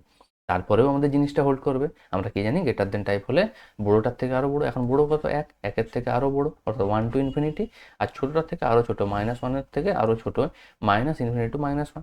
এই দুটো ইন্টারভ্যালের ইউনিয়ন হবে, কারণ এই দুটো ডিসজয়েন্ট ইন্টারভ্যাল, তাই তাদের ইউনিয়ন করতে হবে। আর যদি কমন ইন্টারভ্যাল থাকতো তাহলে সেখানে আমরা সিঙ্গেল ইন্টারভ্যাল লিখতে পারতাম, যেহেতু ডিসজয়েন্ট তাই আমাদের ইউনিয়ন আকারে লিখতে হবে। ঠিক আছে, এবার প্রশ্ন হচ্ছে যে আমরা থার্ড ব্র্যাকেট দিলাম কেন, অর্থাৎ ইকুয়ালিটি নিলাম কেন? কারণ আমাদের ইনইকুয়ালিটির মধ্যে ইকুয়ালিটি পার্টটা রয়েছে, তাই আমাদের এই যে এন্ড পয়েন্ট 1 আর -1 এখানে কিন্তু ইকুয়ালিটি হবে, এই জিনিসটা তোমাদের খেয়াল রাখতে হবে। আমি বলেছিলাম যদি এটা যথার্থ ক্ষয়িষ্ণু হয় তাহলে এটা ইকুয়ালিটি হবে না, সেক্ষেত্রে কিন্তু আমাদের ফার্স্ট ব্র্যাকেট হবে। ঠিক আছে, first bracket -1 union 1 to infinity, এই জিনিসটা কিন্তু তখন আসতো যদি যথার্থ ক্ষয়িষ্ণু চাইতো, কিন্তু যেহেতু যথার্থ চাইনি তাহলে আমরা কিন্তু ইকুয়ালিটি নিতে পারি। ঠিক আছে, নেক্সট একটা ওয়াই ফাংশন দেওয়া রয়েছে x² - 5x + 6 অপেক্ষকে 2, 0, 3, 0 বিন্দুতে স্পর্শক এবং দেখাতে হবে স্পর্শক দুটি পরস্পর সমকোণে ছেদ করে। আচ্ছা আমরা কি জানি স্পর্শক মানে কি, তারা একটা সরল রেখা, আর একটা সরল রেখা দুটো সরলরেখাকে যদি তারা লম্বভাবে ছেদ করে দেখাতে চায়, আমাদের ক্লাস 11 এর কনসেপ্ট কি ছিল না, দুটো সরলরেখার প্রবণতার গুণফল অর্থাৎ m1 m2 এটাকে যদি আমরা -1 দেখাতে পারি, তাহলেই আমরা বলতে পারবো কি একে অপরকে পরস্পর সমকোণে ছেদ করে। তার মানে এখানে যেহেতু স্পর্শক মানে একটা সরলরেখা, তাহলে আমরা সেই কনসেপ্টটা অ্যাপ্লাই করতে পারি, কিন্তু তার জন্য সরলরেখার স্পর্শকের প্রবণতাগুলো আমাদের প্রয়োজন পড়বে। তার প্রবণতার জন্য কি লাগবে না, আমরা জানি প্রবণতা হচ্ছে ফার্স্ট অর্ডার ডেরিভেটিভের সাথে ইকুয়াল হয় এবং যে পয়েন্টে বের করবো সেই পয়েন্টটা ওখানে পুট করতে হবে। সেই জন্য কি করা হয়েছে, যে ফাংশন দেওয়া রয়েছে তার ফার্স্ট অর্ডার ডেরিভেটিভ বের করা হয়েছে। এবার তার দেখো দুই জিরো বিন্দুতে যে স্পর্শক রয়েছে তার জন্য 2 0 বিন্দু প্লট করে বসানো হয়েছে, সেক্ষেত্রে M1 এর মান কত পাচ্ছি, M এর ভ্যালু কত পাচ্ছি -1, তাকে আমরা M1 বলে ধরছি। আবার 3 0 বিন্দুতে স্পর্শকের প্রবণতা পাচ্ছি 1, যাকে আমরা M2 বলে ধরছি। এবার দেখো যদি আমরা M1 ইন্টু M2 বের করি তাহলে -1 ইন্টু 1, তার মানে অটোমেটিক -1 চলে আসছে। অর্থাৎ আমরা যে জানি যে দুটো প্রবণতার গুণফল -1 হলে তারা কি হয় না, পরস্পরকে সমকোণে বা লম্বভাবে ছেদ করবে। তার মানে এটা খুব সহজেই আমাদের কিন্তু প্রমাণ করা গেল, যদি আমাদের 11 একটু কনসেপ্টটা ক্লিয়ার থাকে। ঠিক আছে, এবার দেখো একটা বিন্দুগামী এবং প্রদত্ত সমতলের সমান্তরাল সমতলের সমীকরণ আমাদের বের করতে বলেছে। প্রদত্ত কোনো সমতলে সমান্তরাল সমতলের সমীকরণ কি হয় না, একই সমীকরণ থাকে প্লাস ওই যে কনস্ট্যান্ট পার্টটা থাকে তাকে চেঞ্জ করে কে সি বা এম ল্যামডা যাই হোক কিছু একটা নতুন ভেরিয়েবল ধরে দিতে হয়। কারণ কি জানি, কারণ দুটো সমতল যদি পরস্পর সমান্তরাল হয় তাহলে তাদের কি হয় না, তাদের যে লম্বের দিক অনুপাতগুলি সেটা সেম থাকে। লম্বের দিক অনুপাত বলতে কি, দুটো সমতল যদি সমান্তরাল হয় তাহলে কি এর লম্ব যা হবে ওরও লম্ব কি হবে তাই হবে। এইটা যদি সেম থাকে তার মানে লম্বের দিক অনুপাত কোনগুলো হয়, আমরা জানি ওই যে সহগগুলো রয়েছে এই সহগগুলোই লম্বের দিক অনুপাত হয়। তার মানে এই সহগ পার্টগুলো ঠিক থাকবে। সেই জন্যই কি করা হয়, ওই কনস্ট্যান্ট পার্টটাকে চেঞ্জ করে ধরা হয় আর সহগগুলো যেমন ছিল তেমন রেখে দেওয়া হয়। এবার আমাদের প্রশ্ন হচ্ছে তাহলে ওই কনস্ট্যান্টটা, নতুন কনস্ট্যান্ট যেটা ধরলাম সেটা বেরোবে কি করে, না তার জন্য শর্ত দেওয়া রয়েছে যে সমতলটা 2 -5 -1 বিন্দুগামী। তাহলে সেটা বসিয়ে দাও, তাহলে সেখান থেকে কে এর মান পাচ্ছি -6, এবার তারপর সেটা যেমন কে এর জায়গায় ছিল কে এর জায়গায় ভ্যালু বসিয়ে দাও। এবার কেউ সাইড চেঞ্জ করে -6কে বাঁ দিকে নিয়ে এসে +6 করতে পারো, বা এইভাবে কিন্তু উত্তর রেখে দিলে কোনো সমস্যা কিন্তু তাতে নেই। ঠিক আছে, নেক্সট দুটি সরলরেখা পরস্পর লম্ব হলে কে এর মান নির্ণয় করতে হবে। এই প্রশ্নটা একটু তোমাদের ট্রিক করে দেওয়া রয়েছে, কারণ আমি দিয়েছি তোমাদের এটা ঠিক করে। তার অন্যতম প্রধান কারণ হচ্ছে তোমাদের প্রতিসম আকারে সরলরেখাকে প্রকাশ করতে হবে, সেই জিনিসটা যেন মাথায় থাকে। কারণ এই সরলরেখার সমীকরণটা তোমরা যদি খেয়াল করে দেখো এটা কিন্তু প্রতিসম আকারে নেই। প্রতিসম আকারে থাকার টেকনিক কি আমি বলে দিয়েছিলাম যে এক্স ওয়াই জেড প্রত্যেকের সহগ 1 থাকতে হবে, শুধু 1 নয়, +1 পজিটিভ 1 থাকতে হবে, মাইনাস থাকলে ঘুরিয়ে থাকলেও হবে না। কারণ প্রথমটার ক্ষেত্রে -x রয়েছে, তার মানে x1 তো রয়েছে কিন্তু -1 রয়েছে, সেটাও থাকলে চলবে না। তাহলে এক্স ওয়াই জেড এর সহগ 1 বানাতে হবে, তার জন্য যা করতে হয় করতে হবে। কিছু না, সিম্পল টেকনিক, ওদের সহগ যদি কিছু থাকে সেটা দিয়ে উপর নিচে ভাগ করে দাও, তাহলেই দেখবে প্রতিসম আকারে চলে আসছে। যেমন প্রথমটার ক্ষেত্রে x এর সহগ কত -1, তাহলে -1 দিয়ে উপর নিচে ভাগ করে দাও, তাহলে 3কে ভাগ করলে -3 আর উপরটা আমাদের প্রতিসম আকার। একইভাবে পরেরটার ক্ষেত্রে 7y রয়েছে, তাহলে 7 দিয়ে উপর নিচে ভাগ করে দাও, দেখবে আমাদের চলে আসছে। এক পরেরটা নর্মাল আছে, তাহলে ঠিক আছে। একইভাবে দ্বিতীয় সরলরেখা সমীকরণটাকেও প্রতিসম আকারে প্রকাশ করা হবে। প্রশ্ন হচ্ছে প্রতিসম আকারে প্রকাশ করলে সুবিধা কি, না সুবিধা হচ্ছে ওই সমীকরণগুলোর হরে যেগুলো আসবে সেটাই আমাদের কি রিপ্রেজেন্ট করে, ওই সরলরেখা দুটোর দিক অনুপাতকে রিপ্রেজেন্ট করে। তার মানে আমরা ওখান থেকে কি পেয়ে যাব, সরলরেখা দুটোর দিক অনুপাত ক্লিয়ারলি পেয়ে গেলাম। এবার সরলরেখা দুটিকে পরস্পর লম্ব বলা আছে, আমরা কি জানি না দুটো সরলরেখা পরস্পর লম্ব হলে দিক অনুপাতগুলির গুণফলের সমষ্টি 0 হয়। অর্থাৎ তাদের মধ্যবর্তী কোণটা 90 ডিগ্রি হয়, অর্থাৎ cos 90 0 হয়, তার মানে দিক অনুপাতগুলির গুণফলের সমষ্টি 0 হয়। এই জিনিসটা আমরা বলতে পারি। তাহলে দিক অনুপাতগুলিকে দেখো করসপন্ডিং ভাবে গুণ করা হয়েছে, প্রথমটার সাথে প্রথমটা, দ্বিতীয়টার সাথে দ্বিতীয়টা এবং তৃতীয়টার সাথে তৃতীয়টা গুণ করে তাকে 0 করে দেওয়া হয়েছে। এখান থেকে ক্যালকুলেট করলে আমরা কে এর মান পাবো, এবং কে এর মানটা কত আসছে 70/11। কেউ 70/11 রাখতে পারো, বা কেউ পূর্ণ আকারেও প্রকাশ করে দিতে পারো, 6×4=11, তাতে কোনো সমস্যা নেই। ঠিক আছে, তোমরা যে কোনো একটা ফর্মে রাখতে পারো। নেক্সট দেখো এক্স ও ওয়াই দুটো স্বাধীন চলক বলে দেওয়া রয়েছে এবং প্রমাণ করতে হবে variance of ax plus by equal to a square var X plus B square var Y. তোমাদের আমি বারবার করে বলেছিলাম যে ভ্যারের যত ফর্মুলা রয়েছে এবং এক্সপেকটেশন অর্থাৎ গড়ের মধ্যকের যে ফর্মুলাগুলো রয়েছে এই ফর্মুলা কিন্তু তোমাদের ভালোভাবে মানে প্র্যাকটিস করতে হবে এবং বুঝে বুঝে পড়তে হবে। এগুলো কিন্তু পরীক্ষায় হয় 2 নম্বরে, নাহলে অনেক সময় দেখা গেছে যে 4 নম্বরেও কিন্তু এই প্রশ্ন চলে আসে। যদি 4 নম্বরে চলে আসে সেটা বোনাস, কারণ এগুলো 4 নম্বরের অঙ্ক একেবারেই নয়, কেন অতটাও বড় নয় যে 4 নম্বরে হবে। কিন্তু অনেক সময় দিয়ে দেয়, সেক্ষেত্রে তোমরা তো কিছু করতে পারবে না, বরং অ্যাজ এ বোনাস তোমরা নাম্বারটা বেশি ক্যারি করতে পারবে অল্প পরিশ্রম করে। তো তোমাদের সেটা প্র্যাকটিস করতে হবে। যারা এখনো করোনি, এসএনডি পেজ 875 এ রয়েছে, ওখানে ডিটেলস এক্সপ্লেন করে দেওয়া রয়েছে যে কিভাবে আছে, সেখানে উপপাদ্য 2 তোমরা সেখানে গিয়ে দেখে নাও, এবং ওর আশেপাশে যে বাকি ফর্মুলাগুলো রয়েছে যখন একই পেজে যাবে তখন অবশ্যই বাকি ফর্মুলাগুলোও কিন্তু প্র্যাকটিস করে নেবে। ঠিক আছে, অ্যাটলিস্ট তোমাদের রেকমেন্ড করবো অ্যাটলিস্ট ফর্মুলাগুলো মনে রাখো, যাতে তোমরা শর্ট কোশ্চেনগুলো করতে পারো, কারণ লং কোশ্চেন তোমরা তবু অল্টারনেটিভ পাবে, যে ভ্যারিয়েন্সে চলে এসেছে আমি পড়ে আসেনি কিন্তু অল্টারনেটিভ আমি অন্য আছে সেটা করতে পারবো, কিন্তু শর্ট কোশ্চেনের ক্ষেত্রে তো অল্টারনেটিভ নেই। তো সেক্ষেত্রে অবশ্যই অ্যাটেম্প করতে হবে। তো সেই জন্য ফর্মুলাগুলো অবশ্যই তোমরা মনে রাখো, এবং রেকমেন্ড করবো এই প্রুফগুলো তোমরা করো, কারণ এই প্রুফগুলো রিলেটিভলি অনেক ইজি, তোমাদের প্রবাবিলিটিতে কিন্তু ডাউট কম হবে। কিন্তু নর্মাল ভাষার অঙ্কের যে প্রবাবিলিটি থাকে অনেক সময় ডাউট তৈরি হয়ে যায় যে কীভাবে হবে, বা অঙ্ক কখনো ঘুরিয়ে পড়লে সেটা হয়তো মাথায় আসতে চায় না। তো সেক্ষেত্রে এগুলোই কিন্তু তোমাদের পরিত্রাতা হিসাবে তোমাদের সাহায্য করবে। তো অবশ্যই রেকমেন্ড করবো এগুলো তোমরা প্র্যাকটিস করো বাড়িতে। পরের যে অঙ্কটা রয়েছে P of B by A, P of A by B, এই ভ্যালুগুলো দেওয়া রয়েছে। এখান থেকে আমাদের P of A complement plus B complement এগুলো আমাদের বের করতে হবে। দেখো এই টাইপের অঙ্ক তোমাদের 843 পেজ উদাহরণ 4-এ কিন্তু করে দেওয়া রয়েছে, একদম সেম টাইপের অঙ্ক। তোমরা সেখানে দেখে ট্রাই করো, কিছু না। এখান থেকে তোমাদের দুটো কাজ, যেহেতু পি এ দেওয়া রয়েছে, তোমাদের কাজ হবে পি বিটা বের করা আর P of A intersection beta বের করা। তোমাদের এই পি এর ভ্যালুটা পি অফ পরের বি স্ল্যাশ এ এখানে বসালে তোমরা P of A intersection beta পাবে। এই P of A intersection B আবার যদি 3 নম্বরটাতে বসাই, তাহলে তোমাদের এই যে পি অফ বি যেটা আননোন রয়েছে, পি অফ বিটাও বের করে চলে আসবে। তাহলে পি এ পি বি আর ইন্টারসেকশন পার্টটা চলে এলো। আর এমন কোনো ভ্যালু আছে কি যেটা তোমরা এর আকারে প্রকাশ করতে পারবে না? সমস্ত ভ্যালুকেই এই তিনটের আকারে প্রকাশ করা যায়, অর্থাৎ আমরা সহজেই কিন্তু ভ্যালুগুলো বের করতে পারবো। তোমরা নিজের ট্রাই করো, না পারলে উদাহরণ 4 843 পেজ ওখানে কিন্তু দেখতে পারো, বা আমি অবশ্যই তোমরা পেরে যাবে, কোনো সমস্যা কিন্তু কিছু নেই। হিন্ট যেটুকু দিলাম এখান থেকে তোমরা করতে পারবে। পরের অঙ্কও দেখো, এটাও তোমাদের এসএন বইতে রয়েছে, যে ফাংশন একটা ডিফাইন করা রয়েছে, তাকে এক এক উপরিচিত্রণ এটা দেখাতে হবে। এক এক উপরিচিত্রণ মানে কি 1 1 1 2 দুটোই দেখাতে হবে, কারণ এটা 4 নম্বরের যেহেতু অঙ্ক, এটা কখনোই একটা দেবে না, শুধু এক এক বা শুধু উপরিচিত্রণ। এই জিনিসটা তোমরা এক্সপেক্ট করো না। এসএন পেজ 28 উদাহরণ নম্বর 5-এ রয়েছে। এখানে অনেক অঙ্কই কিন্তু তোমাদের উদাহরণে রয়েছে বা এক্সারসাইজে করে দেওয়া রয়েছে, তোমাদের সেই জিনিসগুলো কিন্তু দেখতে হবে। এবং আমি তোমাদের বলছি সেগুলোকে আর এখানে এক্সপ্লেন করছি না ডিটেলসে। এখান থেকে তোমাদের একটা জিনিস কিন্তু বুঝতে হবে যে আমাদের কিন্তু যে প্রশ্নগুলো পরীক্ষায় আসে তা কিন্তু সব কিন্তু এক্সারসাইজ থেকে আসে না, বা সব বই থেকেও আসে না। কিছু প্রশ্ন আসে যা বাইরে থেকে, আবার কিছু প্রশ্ন থাকবে যেগুলো তোমাদের এক্স্যাক্টলি বই থেকে ডিটো করে দেওয়া থাকবে। তো তোমাদের টার্গেট করতে হবে যেগুলো বই থেকে আসছে সেগুলো যেন পারি। এর জন্য তোমরা প্র্যাকটিসগুলো এমনভাবে করো যাতে বইয়ের দেওয়া অঙ্কগুলো অ্যাটলিস্ট যেন ভুল না হয়। বাইরের অঙ্কগুলো তোমরা একটু ভেবে করবে এবং যা কনসেপ্ট জানো সেটা অ্যাপ্লাই করবে, হয়ে যাবে। কিন্তু বইয়ের অঙ্ক কি একদম তোমাদের ডিটো জানা অঙ্ক, তাহলে সেই অঙ্কগুলো কি চেষ্টা করতে হবে যাতে এক্স্যাক্টলি সেমভাবে তোমরা নামিয়ে আসতে পারো। তার জন্য প্র্যাকটিসটা অ্যাকুরেট করতে হবে এবং সবসময় খেয়াল রাখতে হবে যে তোমরা যে লজিকটা দিচ্ছ সেই লজিকটা যেন নিখুঁত হয়। তোমরা অনেক সময় বইয়ে খেয়াল করো না যে সাইডে এরকম ব্র্যাকেট দিয়ে অনেক সময় লজিকগুলো লেখা থাকে, সেগুলো কিন্তু তোমরা খেয়াল করো না, জাস্ট শুধু মেন পার্টটা করে চলে আসো। তাহলে সেক্ষেত্রে কি হয়, পার্ট মার্কিং হয়, কিছু নাম্বার কিন্তু কেটে যেতে পারে, সেই জায়গাগুলো কিন্তু খেয়াল রাখতে হবে।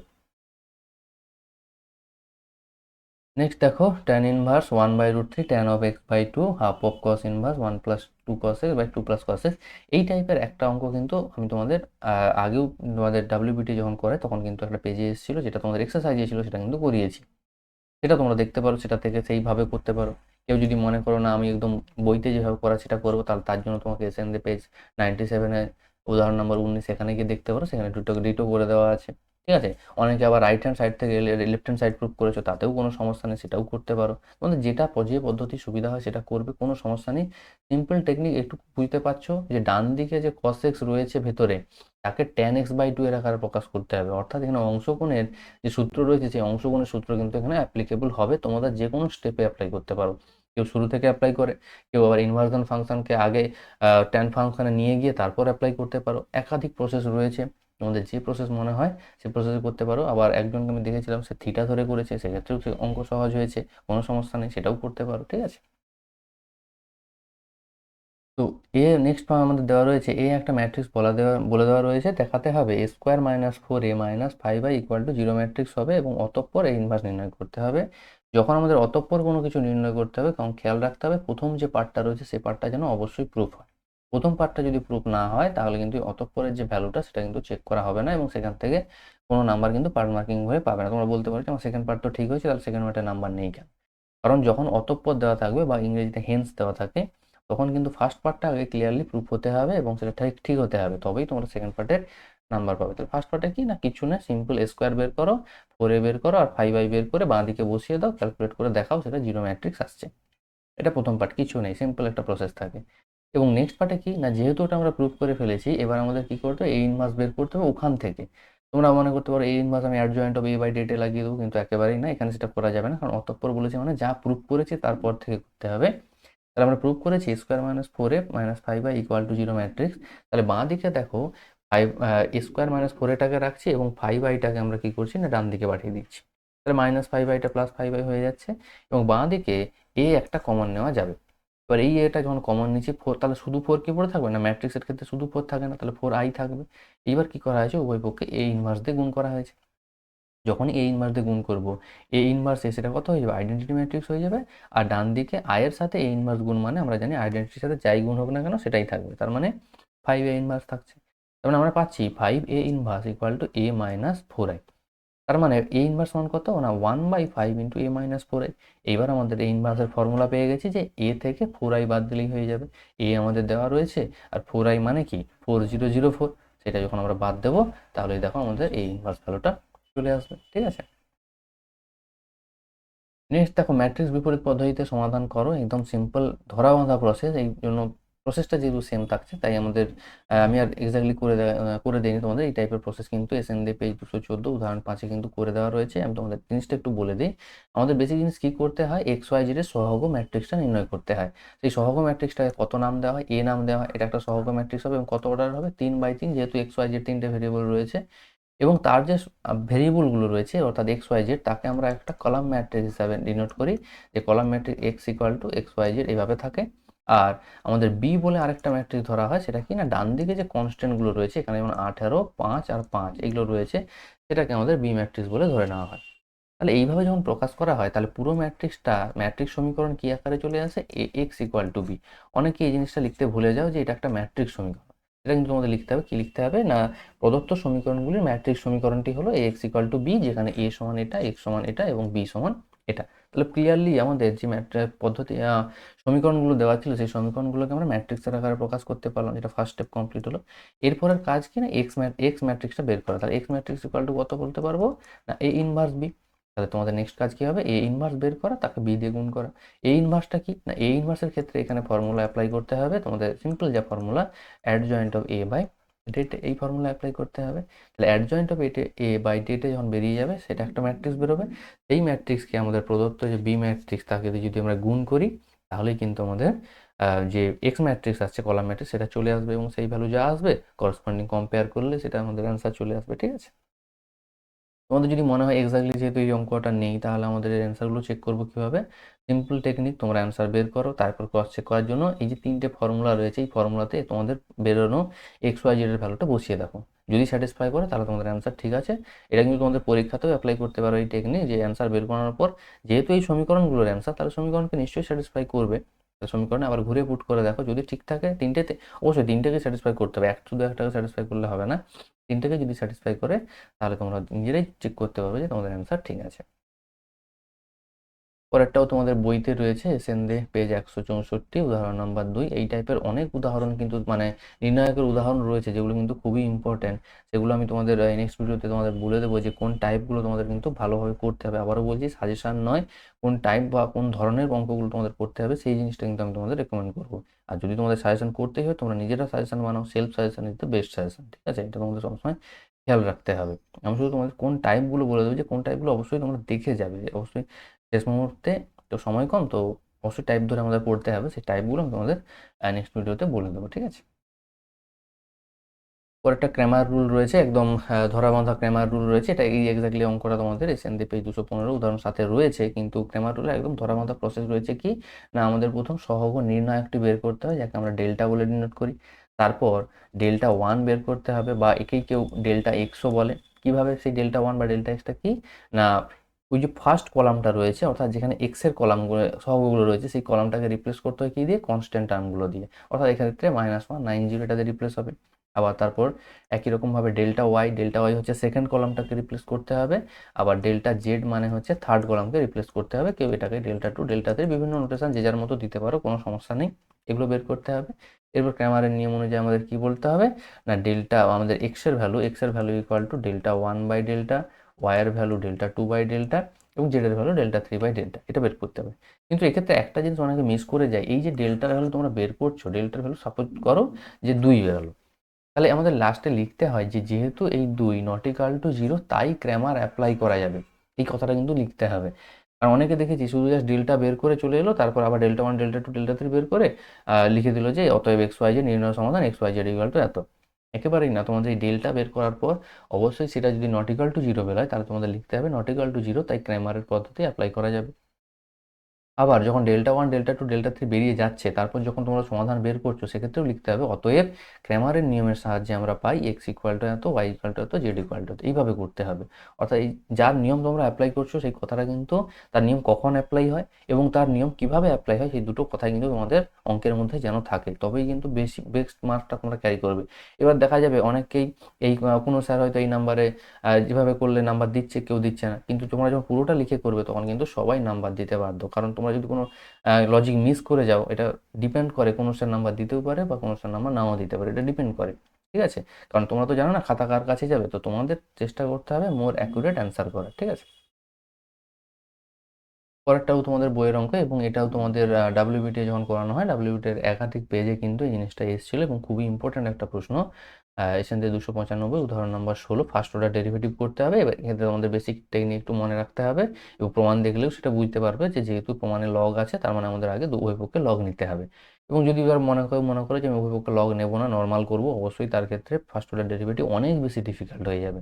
তাহলে এত কমপ্লিকেশনস আমরা যাবো কেন? আমরা জাস্ট সিম্পল লগ নেব, তারপর লগের ফর্মুলা অ্যাপ্লাই করে ফার্স্ট অর্ডার ডেরিভেটিভ বের করবো, তারপর এক্স এর জায়গায় জিরো, কারণ এফ জিরো মানে কি, এক্স এর জায়গায় জিরো বসাতে হবে, তারপর আমরা এক্স এর জায়গায় জিরো বসিয়ে দেবো, আমাদের যা রিকোয়ার্ড প্রমাণ সেটা কিন্তু ইজিলি চলে আসবে। ঠিক আছে? পরের অঙ্কটাও তোমার বইয়ের উদাহরণে দেওয়া রয়েছে এবং এই টাইপের একটা অঙ্ক তোমাদের এক্সারসাইজেও রয়েছে। ফলে তোমাদের সেখানে এই টাইপের যে অঙ্কটা এক্সারসাইজে রয়েছে সেটাও কিন্তু প্র্যাকটিস করতে হবে এবং উদাহরণে যেটা করে দেওয়া রয়েছে সেটাও ভালো করে দেখতে হবে। মোস্টলি কিন্তু তোমাদের উদাহরণে যেটা রয়েছে এটাই কিন্তু পরীক্ষায় আসার চান্স বেশি, কিন্তু এক্সারসাইজ যেটা রয়েছে সেটা যেহেতু এক্স্যাক্টলি একই টাইপের, তোমাদের কিন্তু সেটাও দেখে রাখতে হবে। বলা তো যায় না যে কোন একই টাইপের বলে হয়তো এটা না দিয়ে সেটাও দিয়ে দিতে পারে। ঠিক আছে? তো প্রসেস সেম থাকছে, তো এবং ক্যালকুলেশনটা তোমাদের একটু দেখে নিতে হবে। ঠিক আছে? পরের অঙ্কটা ডেফিনিট ইনডিফিনিট ইন্টিগ্রাল, এটাও তোমাদের বইতে রয়েছে, এসএন দে পেজ 387 উদাহরণ নাম্বার 20। এবং তোমরা যদি খেয়াল করে থাকো এই টাইপের একটা অঙ্ক তোমাদের এক্সারসাইজও রয়েছে, সেখানে রয়েছে sine inverse root under X by A plus X, সেখানে সাইন ইনভার্স রয়েছে। ঠিক আছে? আর যেটা যেটা তোমাদের উদাহরণ করে দেওয়া রয়েছে সেখানে কস ইনভার্স রয়েছে। প্রসেস নিয়ারলি সেম, শুধু ওই ধরার ক্ষেত্রে একটু টেকনিকটা চেঞ্জ করে ধরতে হয়। যেমন এখানে আমাদের কি ধরতে হয়, x equal to A cot square theta ধরতে হয়। সেখানে আমাদের যেহেতু কটের ওয়ান প্লাস কটের ফর্মুলা রয়েছে, আর সেখানে এই ট্যান স্কোয়ার থিটা আমাদের ধরতে হবে। ঠিক আছে? এইটুকু পার্থক্য রয়েছে, আর কোনো সমস্যা নেই। বাকি এই টাইপের এই যে অঙ্কটা, দ্বিতীয় অঙ্কটা, এটা কিন্তু তোমাদের WBT-র একটা পেজে ছিল, আমি কিন্তু সেখান থেকে করিয়েছি। ঠিক আছে? তোমরা কিন্তু ভিডিওগুলো যারা দেখেছো তারা নিশ্চয়ই বুঝতে পারবে যে এই অঙ্কটা কীভাবে করবো, বা যেহেতু এক্সারসাইজে রয়েছে তোমাদের যেখানে তোমরা পড়ছো বা তোমাদের স্কুলে কিন্তু নিশ্চয়ই এগুলো করানো হয়েছে। আর যদি নিতান্তই করা না থাকে বা সমস্যা হয়, আমাকে টেলিগ্রাম গ্রুপে জানাতে পারো, সেখানে আমি কিন্তু তোমাদের সলভটা করে দেবো। অনেকেই কিন্তু টেলিগ্রাম গ্রুপে রেসপন্স করছো এবং তোমাদের ডাউটগুলো দিচ্ছ, আমি কিন্তু তোমাদের রেগুলারলি চেষ্টা করছি সেগুলো সলভ করে দেওয়ার। ঠিক আছে? তো তোমরা অবশ্যই সেখানে জানাতে পারো। পরের অঙ্কটা দেখো, আমি এটা কোচবিহার ডিস্ট্রিক্ট প্রশ্নে কিন্তু আলোচনা করে দিয়েছি, সেই জন্য স্ক্রিনশটটাও তোমাদের দিয়েছি যাতে তোমাদের বুঝতে সুবিধা হয়। দেখো 2 নম্বর পার্টে যখন আমরা কোচবিহার ডিস্ট্রিক্টের প্রশ্নগুলো আলোচনা করি, সেখানে কিন্তু আমি ডিটেলসে এটা আলোচনা করেছি। ঠিক আছে? তো সেখানে গেলে তোমরা কিন্তু অঙ্কটা কীভাবে হচ্ছে বা স্ক্রিনশট থেকেও কিন্তু তোমরা একটা ডিটেলিং আইডিয়া পেতে পারো, কারণ এখানে কিন্তু অঙ্কটা আমাদের কমপ্লিট হয়ে গেছে। যদি এটা দেখে করতে পারো তাহলে ভালো, আর যদি মনে হয় যে বুঝতে অসুবিধা হচ্ছে তাহলে চ্যানেলে চলে যাও, সেখানে প্লেলিস্ট রয়েছে একদম পুরো WBT টেস্ট পেপারের যে পুরো প্লেলিস্ট রয়েছে, সেখানে 2 নম্বর পার্টে কোচবিহারের ভিডিওটা দেখো এবং টাইম স্ট্যাম্পও তোমরা দেখতে পাচ্ছ এবং দেখতেই পাচ্ছ সেগুলোকে পার্ট করে দেওয়া রয়েছে। তোমরা ডাইরেক্ট ওই পার্টে জাম্প করে এই অঙ্কের সলিউশনটা কিন্তু দেখে নিতে পারো, তোমাদের খুঁজতে কিন্তু খুবই সহজ হবে। এবং আমিও চেষ্টা করছি ভিডিওটা তোমাদের ডিসক্রিপশানে দিয়ে দেওয়া। ঠিক আছে? বা তোমরা নিজেরও প্লেলিস্টে গেলে পেয়ে যাবে, কোনো সমস্যা কিন্তু তাতে নেই। পরের অঙ্কটা দেখো, রৈখিক আমাদের অবকল সমীকরণ থেকে দেওয়া রয়েছে। তা আমাদের প্রথম কাজ কি, রৈখিক অবকল সমীকরণের যে স্ট্যান্ডার্ড ফর্ম সেটা কি না, dy dx plus py equal to Q, যেখানে পি কিউ কার ফাংশন, এখানে এক্স এর ফাংশন। ঠিক আছে? তাহলে এই ফর্মে আমাদের যেহেতু রয়েছে, এখানে পি বলতে কি কাজ করছে, এই minus of 2x/1 minus X square. তার ইন্টিগ্রেটিং ফ্যাক্টর কত হয় না, আমরা জানি ইন্টিগ্রেটিং ফ্যাক্টর হয় e⁻ইন্টিগ্রেশন পি ডিএক্স। এটা হয়। তাহলে এই থেটাই দেখো অ্যাপ্লাই করা যায়, ইন্টিগ্রেটিং ফ্যাক্টর পি বলতে ওইটা কাজ করছে minus of 2x/1 minus X square into dx. এর উপরে যে পার্টটা রয়েছে তাকে আমরা নিচের ডি আকারে ডাইরেক্ট লিখতে পারি, তার মানে আমাদের লগ মোডের ফর্মুলা চলে আসছে। সেক্ষেত্রে ইন্টিগ্রেশন ফাংশন কত আসছে, 1 মাইনাস এক্স স্কোয়ার। এবার আমাদের টেকনিক কি জানা আছে না, যখনই আমরা ইন্টিগ্রেটিং ফ্যাক্টর বা সমাকল গুণাঙ্ক পেয়ে যাই, আমাদের যে প্রদত্ত স্ট্যান্ডার্ড সমীকরণ, সেই স্ট্যান্ডার্ড সমীকরণের উভয় পক্ষে ওই মানটা দিয়ে গুণ করে দিতে হয়। যখনই গুণ করি তখন বাঁ দিকটা কি আসে না, direct dd X of dependent variable, এখানে dependent variable Y into integrating factor এটা চলে আসে, এবং ডান দিকে জাস্ট গুণ করলে যা হয়, যেহেতু এক্স ছিল এক্সের সাথে ওয়ান মাইনাস এক্স গুণ হয়ে গেছে। নেক্সট কাজ কি না, বাঁ দিকে এই ডিএক্সটাকে ডান দিকে পাঠানো, অর্থাৎ ভেরিয়েবল সেপারেশন করে দেওয়া, তারপর বোথ সাইডে ইন্টিগ্রেশন করা। যখনই বাঁ দিকটা ইন্টিগ্রেশন করবি ডি অফ এক্স এর মতো ফর্মুলা, তার মানে শুধু এক্স অফ এক্স বলতে Y into one minus X square রয়েছে, আর ডান দিকে জাস্ট সিম্পল ইন্টিগ্রেশন, এক্স এর integration X square by two, X কিউবের integration X to the power 4/4, plus যেমন ইন্টিগ্রেটিং কনস্ট্যান্ট সি দিতে হয় সেটা। এবার কোনো জায়গায় যদি আমাদের মান দেওয়া থাকে, যে সি এর মান বের করার জন্য অনেক সময় এক্স আর ওয়াই এর একটা সেট অফ ভ্যালু দেওয়া থাকে, যেটা তোমাদের পরের প্রশ্নে দেওয়া রয়েছে, তো সেখান থেকে আবার ঘুরে পুট করে সি এর মান বের করে এখানে বসাতে হবে যে সি এর মানটা কত হচ্ছে, ঠিক আছে। তো এখানে যেহেতু দেওয়া নেই, এখানে আমাদের নর্মাল এটাই হচ্ছে উত্তর। পরেরটা দেখো দেওয়া রয়েছে ডিওয়াই ডিএক্স দেওয়া রয়েছে, এবং আমাদের সমাধান করতে হবে, এবং লাস্টে দেখো যেটা বলছিলাম তোমাদের এক্স আর ওয়াই একটা সেট অফ ভ্যালু দেওয়া থাকে ওই কনস্ট্যান্ট সিটা বের করার জন্য। তো এখানে সেই কনস্ট্যান্ট সিটা বের করতে হবে, এবং ডিওয়াই ডিএক্স এর ভ্যালুটা আমাদের যেটা দেওয়া রয়েছে সেটা যদি খেয়াল করে দেখো, এটা একটা হোমোজিনিয়াস ফর্ম রয়েছে, অর্থাৎ উপরে এক্স এর বা ওয়াই এর যত পাওয়ার রয়েছে, নিচেও এক্স বা ওয়াই এর তত পাওয়ার রয়েছে, তখন এই টাইপের থাকে, তখন সেটাকে আমরা হোমোজিনিয়াস বলি, বা হোমোজিনিয়াস চেক করার টেকনিকও আমি একটা ভিডিওতে আমাদের আলোচনা করেছি, যে কিভাবে আমরা চেক করব একটা ফাংশন হোমোজিনিয়াস হচ্ছে কিনা। তো এখানেও সেই জিনিসটা রয়েছে, হোমোজিনিয়াস ফাংশন রয়েছে। হোমোজিনিয়াস থাকলে কি ধরতে হয়, ওয়াই ইকুয়াল টু ভি ধরতে হয়, বা V X equal to V Y, অনেক সময় এক্স ইকুয়াল টু ভিআই ধরলেও হয়ে যায়, কিন্তু এক্স ইকুয়াল টু ভিআই কখন ধরবে, যখন ডিএক্স ডিওয়াই এই ফর্মে যদি তোমরা কখনো আনো, তখন সেক্ষেত্রে তোমরা এক্স ইকুয়াল টু ভিওয়াই ধরবে, আদারওয়াইজ ওয়াই ইকুয়াল টু ভিএক্সটা কিন্তু বেস্ট রেকমেন্ডেড প্রসেস। এবার কি, বাঁ দিকে আমাদের ডেরিভেটিভ করতে হবে, কারণ আমাদের বাঁ দিকে ডিওয়াই ডিএক্সকে রিপ্লেস করতে হবে, তাহলে ডেরিভেটিভ করলে কি ডান দিকে ইউভির formula V plus X dv dx. এইবার জাস্ট ক্যালকুলেশন করে ভেরিয়েবল সেপারেশন, দেখো ক্যালকুলেশনটা তোমরা নিজেরা দেখে নাও, একদম সিম্পল ক্যালকুলেশন, ভিকে ডান দিকে নিয়ে গিয়ে লসাগু করে যেগুলো কাটছে কেটে দেওয়া হয়েছে, বাকি পার্টটা থেকে যাচ্ছে। এবার যখন ভেরিয়েবল সেপারেশন করা হচ্ছে, ভেরিয়েবল সেপারেশন করার পর আমাদের ইন্টিগ্রেশন করতে হয়, তাহলে ইন্টিগ্রেটিং বোথ সাইড করে দিলাম। ইন্টিগ্রেশন করার সময় দেখো এখানে স্প্লিট করে দেওয়া হয়েছে, two V by two V আর ওয়ান বাই টু ভি, এই দুটো পার্টে স্প্লিট করে দেওয়া হয়েছে। সুবিধা কি না, যখন two V by two V করছে সেটা ওয়ান চলে আসছে, তার মানে তার ইন্টিগ্রেশন শুধু ভি চলে আসছে, আর ওয়ান বাই টু ভি এটা লগ মোড আমরা অ্যাপ্লাই করতে পারছি, তাহলে হয়ে গেল। এবং ডান দিকে যেটা রয়েছে সেটা আমরা লগ মোড অ্যাপ্লাই করতে পারবো, যেহেতু মাইনাস আছে তাই মাইনাসটা থেকে যাবে, আর একটা ইন্টিগ্রেটিং কনস্ট্যান্ট এখানে কে বলে নিয়েছি, তোমরা সি বলেই নিতে পারো, কোনো সমস্যা কিন্তু নেই, নিয়ে নিলাম।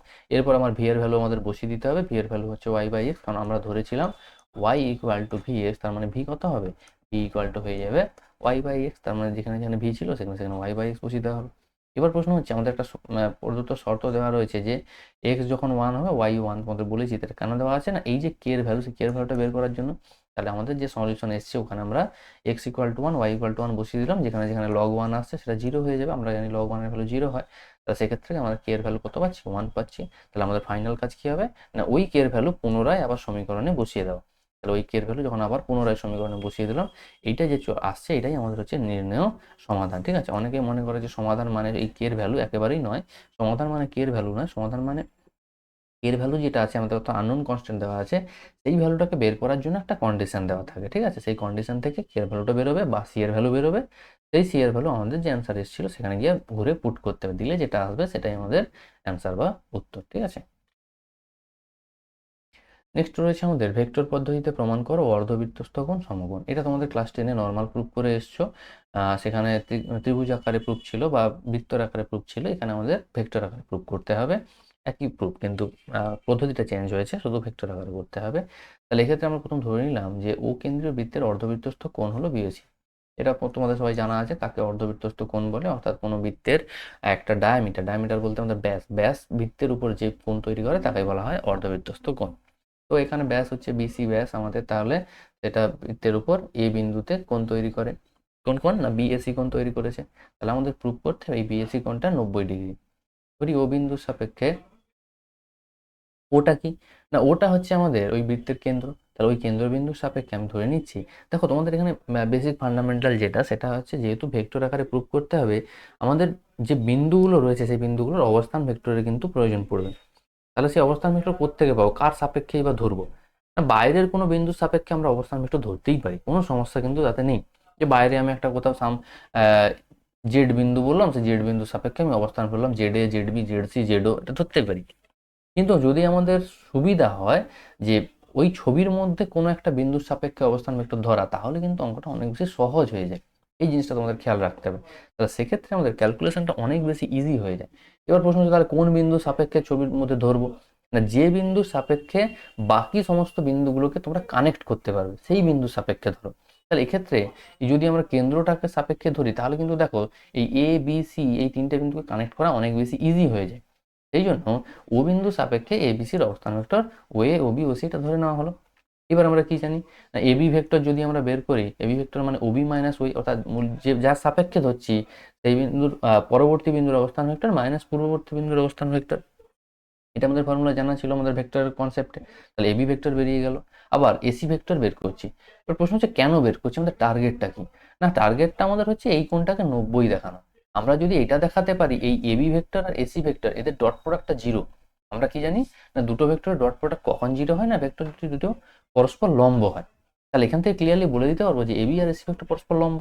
আর পরস্পর লম্ব মানে কি, তাদের মধ্যবর্তী কোণ কত ডিগ্রি? 90 ডিগ্রি। তার মানে আমাদের এটাই তো প্রুভ করতে হতো যে ওই কোণটা 90 ডিগ্রি হয়। তাহলে এটা খুব সহজে প্রুভ করা যাবে। এর জন্য কি করা হলো, এই এবি বা এসি কেউ যদি তোমাদের মনে হয় কেউ বি এ বের করবে বা সি এ বের করবে, তাতেও কোনো সমস্যা নেই, সেখান থেকেও সেম প্রুফ আসবে, কোনো সমস্যা নেই। তার আমরা এখানে কি করেছি, এবি বের করেছি আর এসি ভেক্টর বের করেছি। এসিও কি না, সি মাইনাস ও এ।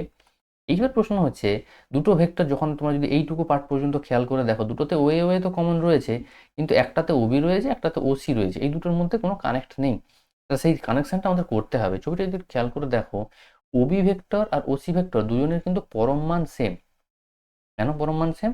কারণ দুটোই বৃত্তের ব্যাসার্ধকে রিপ্রেজেন্ট করছে। এবার দুজনের পরম মান সেম এবং দুজনের ডিরেকশনটা দেখো একে অপরের উল্টো দিক। তাহলে মান সেম এবং ডিরেকশনটা অপোজিট, তার মানে এই দুটো ভেক্টর কি একে অপরের বিপরীত ভেক্টর, এইটা আমরা বলতে পারি। তার মানে OB vector equal to minus OC vector এটাও বলতে পারি, বা কেউ যদি মনে করো যে OC vector equal to minus OB vector এটাও আমরা বলতে পারি। আমরা কি জানি বিপরীত ভেক্টর সংজ্ঞাই আমাদের ছিল যে দুটি ভেক্টরের মান একই হতে হবে কিন্তু অভিমুখটা আলাদা হতে হবে বা বিপরীত হতে হবে, তাহলে আমরা তাকে বিপরীত ভেক্টর বলবো।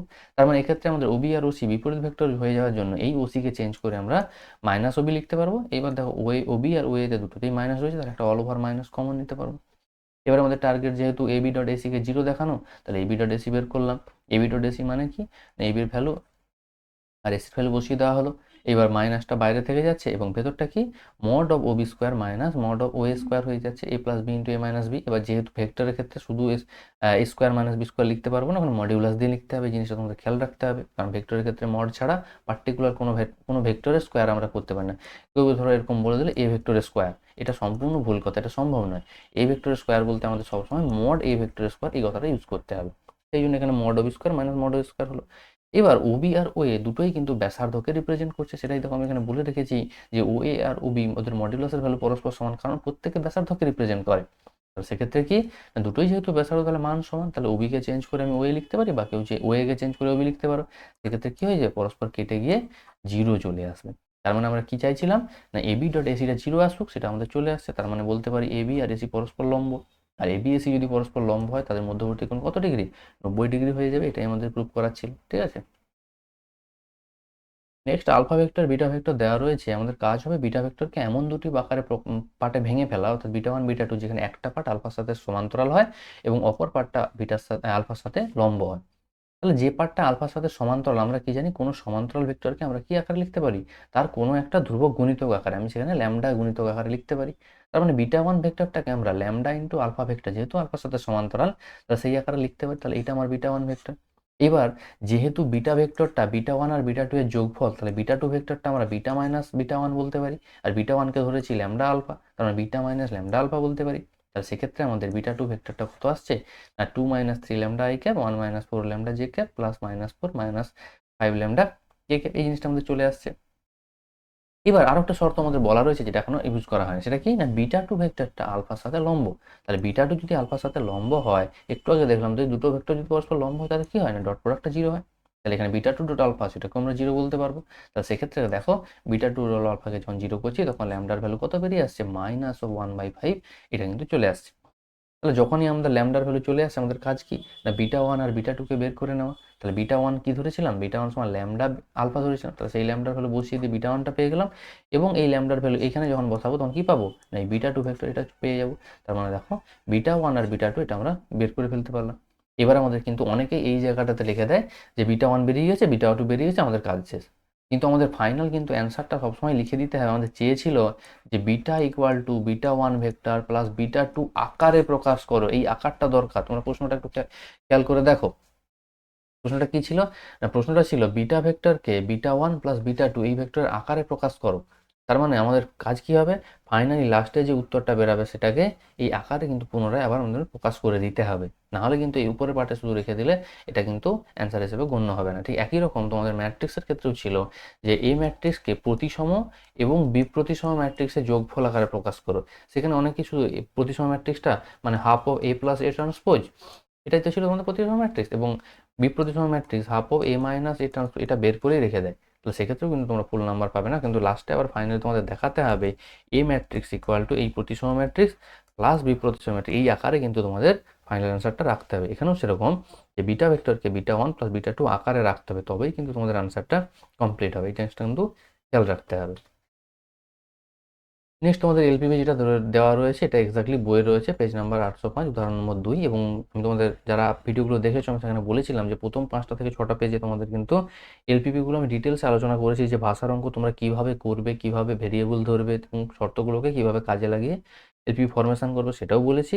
এবং অসীমাবদ্ধ অঞ্চল, সীমাবদ্ধ অঞ্চল তার এলপিপির কিভাবে সমাধান করবে সেই সমাধানের প্রসেসটাও কিন্তু তোমাদের ডিটেলসে আলোচনা করে দেওয়া আছে প্রথম 5টা থেকে 6টা পেজে। তো তোমরা চেষ্টা করো সেই কনসেপ্টগুলো কাজে লাগিয়ে পরের অঙ্কগুলো করার। নিতান্ত যদি কোনো সমস্যা হয় অবশ্যই তোমরা আমাকে টেলিগ্রাম গ্রুপে জানাও, এবং এলপিপির একটা ডেডিকেটেড ভিডিও কিন্তু তোমাদের চ্যানেলে দেওয়া রয়েছে, সেটাও আমি লিঙ্ক করে দিচ্ছি। তোমরা সেখানে গিয়ে কীভাবে ছক কাগজ ব্যবহার না করেও সমাধান করতে পারবে সেই জিনিসগুলো কিন্তু ক্লিয়ার করে বলা রয়েছে, ঠিক আছে। পরেরটা যেটা বলছিলাম তোমাদের যে ছক কাগজ ব্যবহার না করে সমাধান সেগুলো তোমাদের করতে হবে। এটা তোমরা নিজেরা ট্রাই করো, যদি সমস্যা হয় আমাকে টেলিগ্রাম গ্রুপে জানাও যে উত্তর করতে সমস্যা হচ্ছে। কিন্তু আমি যখন খাতা চেক করি দেখেছিলাম যে এই পেপারটা যারা পরীক্ষা দিয়েছো অনেকে কিন্তু বেশ ভালো করেছো অঙ্কগুলো, তো সেক্ষেত্রে অনেকেই এটা ঠিকঠাক করেছো। তো সেক্ষেত্রে তোমাদের খেয়াল রাখতে হবে যে এগুলো তোমরা পারবে, কোনো সমস্যা কিন্তু কিছু নেই। তো তোমাদের টার্গেট করতে হবে যে কোনো এক ধরনের করার, হয় সমাধান করার বা ফরমেশন করার। অনেকেই সমাধানকে টার্গেট করছো, আবার অনেকেই ফরমেশনকে টার্গেট করছো। ফরমেশনে কোনো সমস্যা নেই, শুধু ভাষাটাকে একটু সঠিকভাবে লিখলেই কিন্তু ফরমেশনে অনেক সহজে নাম্বার পাওয়া যায়। তো তোমাদের যদি সমাধান বেশি সহজ মনে হয় অবশ্যই তোমরা সমাধানটা করো। দুরকম টাইপের ভিডিও আমার কিন্তু করে দেওয়া রয়েছে, তোমরা সেখানে গেলে ডিটেলসে দেখতে পাবে। পরেরটা, একটি তাসের প্যাকেট থেকে একটি তাস হারিয়ে যায়, কোন তাসটা হারিয়ে গেছে সেটা আমাদের বলা নেই। অবশিষ্ট তাস থেকে দুটি তাস তোলা হয়, দেখা যায় যে দুটি তাসই রুইতন, তাহলে হারিয়ে যাওয়া যে তাসটি সেটাও রুইতন হওয়ার সম্ভাবনা আমাদের বের করতে হবে। অর্থাৎ ক্লিয়ারলি বোঝা যাচ্ছে যে আগে তাস হারাবে, তারপর সেখান থেকে দুটো তোলা হবে। এবার তোলার পর দেখা গেছে রুইতন, তার মানে পুরোনো তাসটা যেটা হারিয়েছিল সেটা রুইতন, তার মানে ক্লিয়ারলি পূর্বের ঘটনার সম্ভাবনা চাইছে, তো বেস অবশ্যই অ্যাপ্লিকেবল হবে। কিন্তু ডাইরেক্ট ওভাবে লিখলে হবে না, একটা প্রসিডিওর রয়েছে, সেই প্রসিডিওরগুলো আমি যখন বেস আলোচনা করি তখন বলে দিয়েছি। এক্ষেত্রেও তোমরা এই একই প্রসেস অ্যাপ্লাই করতে পারো। বইতে 863 পেজে রয়েছে উদাহরণ নম্বর সাথে এক্স্যাক্টলি সেম অঙ্ক, যেটা কিন্তু ধরে পড়তে পারো। এখানে বইতে যেটুকু করা রয়েছে যে তাসটা হারিয়ে যাচ্ছে তাকে, সেটা 4 রকম হতে পারে, কারণ আমরা কি জানি একটা তাসের প্যাকেটে 4 রকমের তাস থাকে, রুইতন, হরতন, ইস্কাবন আর হচ্ছে চিরুতান, এই 4 রকমের তাস থাকে, ঠিক আছে। তাহলে এই 4 রকমের তাসকে কি করা রয়েছে না 4টে ইভেন্ট হিসেবে ধরা হয়েছে, A1 A2 A3 A4 এইভাবে করা রয়েছে। এইটা না করে তোমাদের কিন্তু আরো একটা জিনিস তোমরা করতে পারো, সেটা কি না যে তাসটা হারিয়ে গেছে সেটা দুটো পসিবল কেস হতে পারে, হয় সেটা রুইতন হবে অথবা সেটা রুইতন হবে না। কেউ যদি এই প্রসেসেও করো তাহলেও কিন্তু তার উত্তর মিলবে। যদি রুইতন হারিয়ে হারিয়ে যায় তার মানে সেখানে পসিবল কেস কত, 13টা।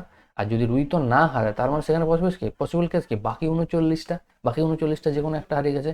কেউ যদি সেটাও পদ্ধতি অ্যাপ্লাই করো সেখানেও কিন্তু আনসার সেম আসবে। কেউ যদি এই টেকনিকটা ট্রাই করতে চাও তাহলে সেটা ট্রাই করো অবশ্যই। ট্রাই করে আমাকে টেলিগ্রাম গ্রুপে জানাও যে তোমরা এই পদ্ধতিতে করতে পারছো, এবং তোমাদের আমি গ্যারান্টি দিতে পারি যে এই পদ্ধতিতে অঙ্কের ক্যালকুলেশন অনেক বেশি সহজ হবে বইতে যে করা রয়েছে সেই পদ্ধতির থেকে, ঠিক আছে।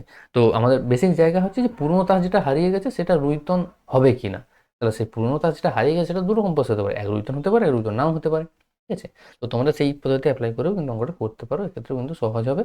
বা তোমাদের বইতে যেটা রয়েছে তোমরা যদি সেটা বুঝতে পারো তো সেটাও অ্যাপ্লাই করতে পারো। সমস্যা হলে অবশ্যই টেলিগ্রাম গ্রুপে আমাকে জানাও, কারণ এই লাস্ট মোমেন্টে তোমাদের কিছু অঙ্ক নিজেকে ট্রাই করতে হবে নিজেদের ক্যাপাবিলিটি চেক করার জন্য। সমস্যা হলে আমি অবশ্যই আছি টেলিগ্রামে, তোমরা জানাও সেখানে, বা কমেন্ট বক্সেও জানাতে পারো, সেখান থেকে আমি টেলিগ্রামে জয়েন করেছো, সেখানে আমি সমাধানটা করে টেলিগ্রামে পাঠিয়ে দেবো, ঠিক আছে। পরে দেওয়া রয়েছে এ 5টির মধ্যে 4টি, বি 4টির মধ্যে 3টি, সি 3টির মধ্যে 2টি লক্ষ্যবস্তুতে আঘাত করতে পারে। অর্থাৎ প্রত্যেকের সম্ভাবনা দেওয়া রয়েছে লক্ষ্যবস্তুতে আঘাত করা, সেখান থেকে লক্ষ্যবস্তুতে আঘাত আনার ঘটনা আমরা ধরে নিয়েছি। তোমাদের বারবার বলছি একটা জিনিস খেয়াল রাখতে হবে যে এবিসি হচ্ছে এখানে ব্যক্তির নাম, আমরা কখনোই সেই ঘটনাগুলোকে P A, probability of A, probability of B এইভাবে কিন্তু বলতে পারবো না।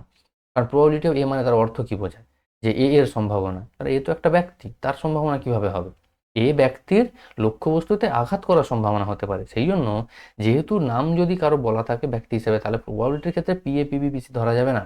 সেক্ষেত্রে সেই ঘটনাগুলোকে নতুন কোনো নামে ধরতে হবে। সেই জন্য ধরা হয়েছে, দেখো এবিসির লক্ষ্যবস্তুতে আঘাত আনার ঘটনা যথাক্রমে এক্স ওয়াই জেড ধরা হয়েছে। অর্থাৎ এ এর লক্ষ্যবস্তুতে আঘাত আনার ঘটনা এক্স, একইভাবে বি এর ওয়াই, সি এর জেড।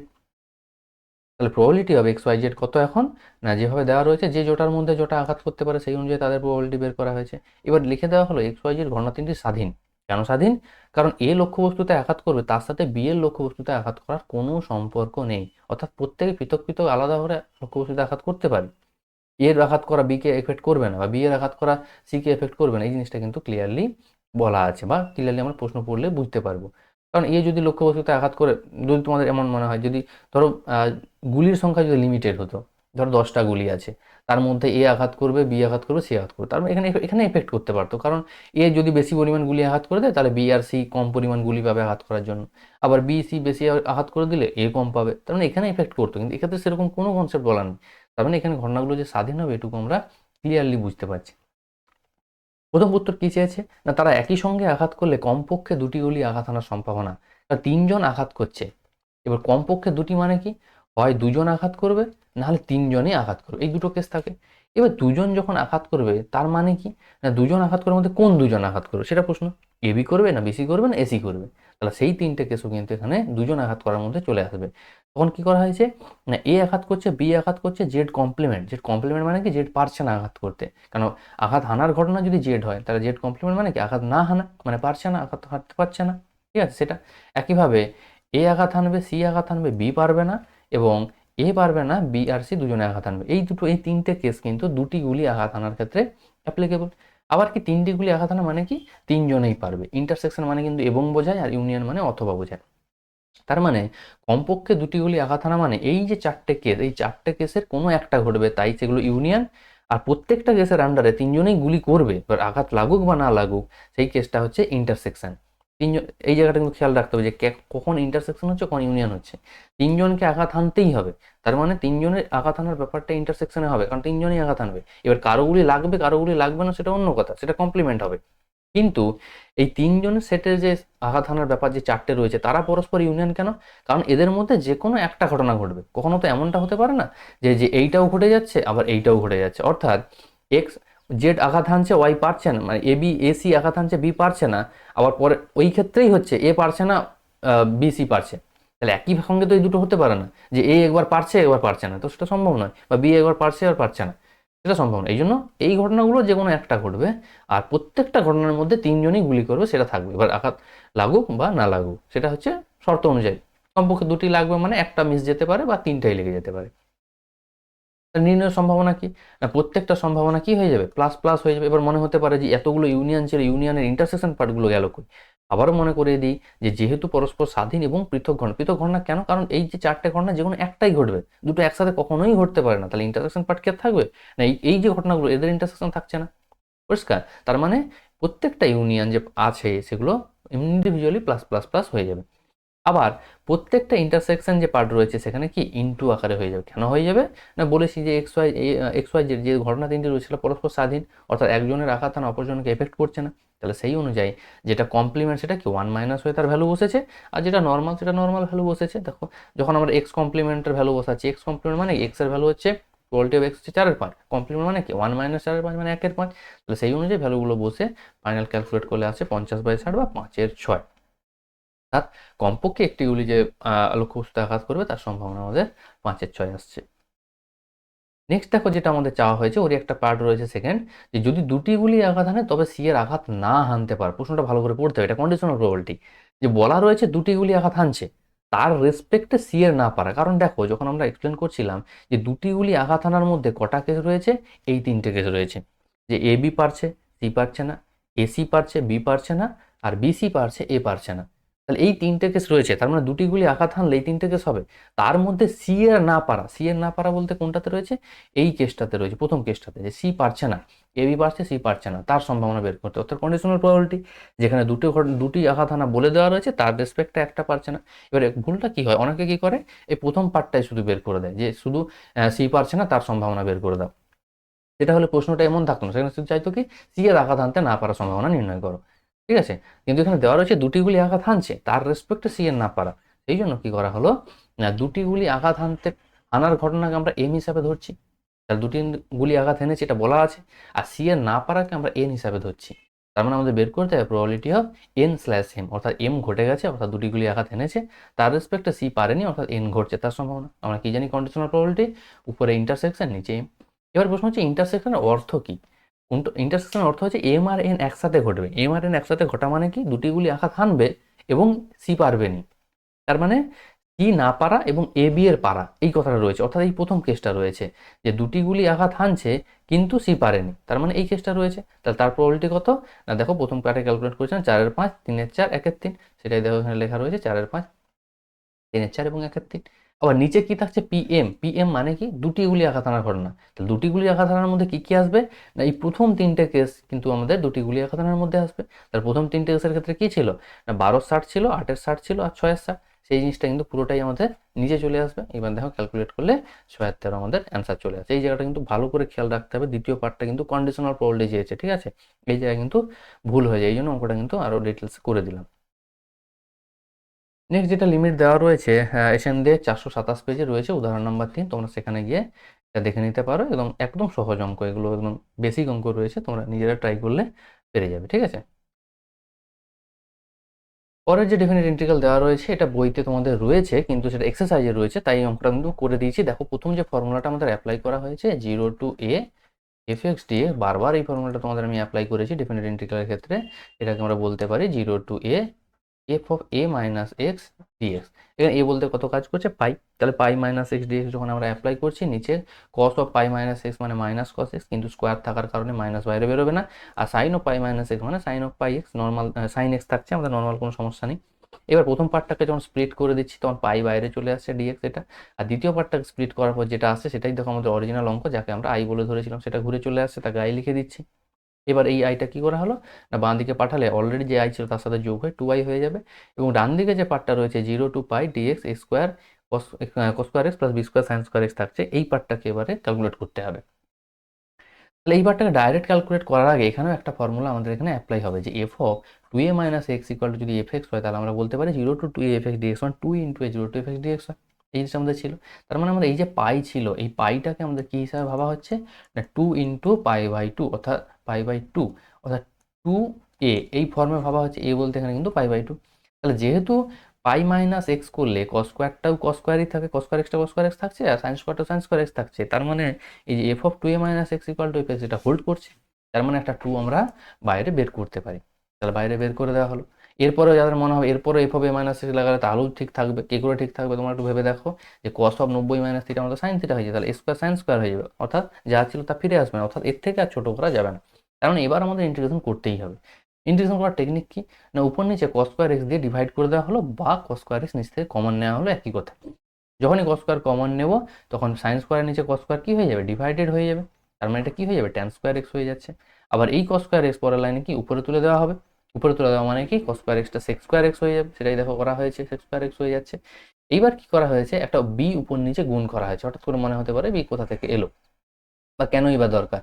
বি গুণ করলে সুবিধা কি না, নিচের যে পার্টটা রয়েছে তাকে আমরা বি ট্যান এক্স এর হোল স্কোয়ার লিখতে পারি, আর বি ট্যান এক্স এর ডেরিভেটিভ হচ্ছে B into sec square X, তাহলে বি সেক স্কোয়ার এক্স এর প্রয়োজন বি ট্যান এক্স এর ডেরিভেটিভের জন্য, সেই জন্য একটা বি উপর নিচে দেওয়া হলো।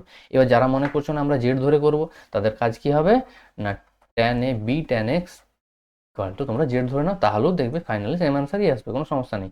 আমি তোমাদের ডি দিয়ে করাচ্ছি কেন, কারণ যখন অঙ্ক বড় হয়ে যাবে তখন ডি দিয়ে করলে কিন্তু কাজটা সহজ হয়। এবার যাদের মনে হচ্ছে একটু কমপ্লিকেটেড হয়ে যাচ্ছে, তোমরা বি টেন এক্সকে জেড ধরো, তাহলেও তোমাদের অ্যান্সার সেম আসবে, কোনো সমস্যা নেই।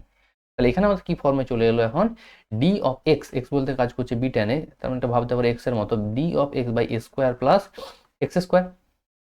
ফর্মুলা ইন্টিগ্রেশনের ভ্যালু কি না, 1/a tan inverse X by A, তাহলে 1/a বলতে এ আছে, তার মানে 1 অলরেডি বি ছিল, তাহলে 1/a বি, আর পাই তো উপরে রয়েছে, আর ট্যান ইনভার্স এক্স বাই এ বলতে এক্স বলতে বি ট্যান এক্স বাই এ, এটা হয়ে যাচ্ছে।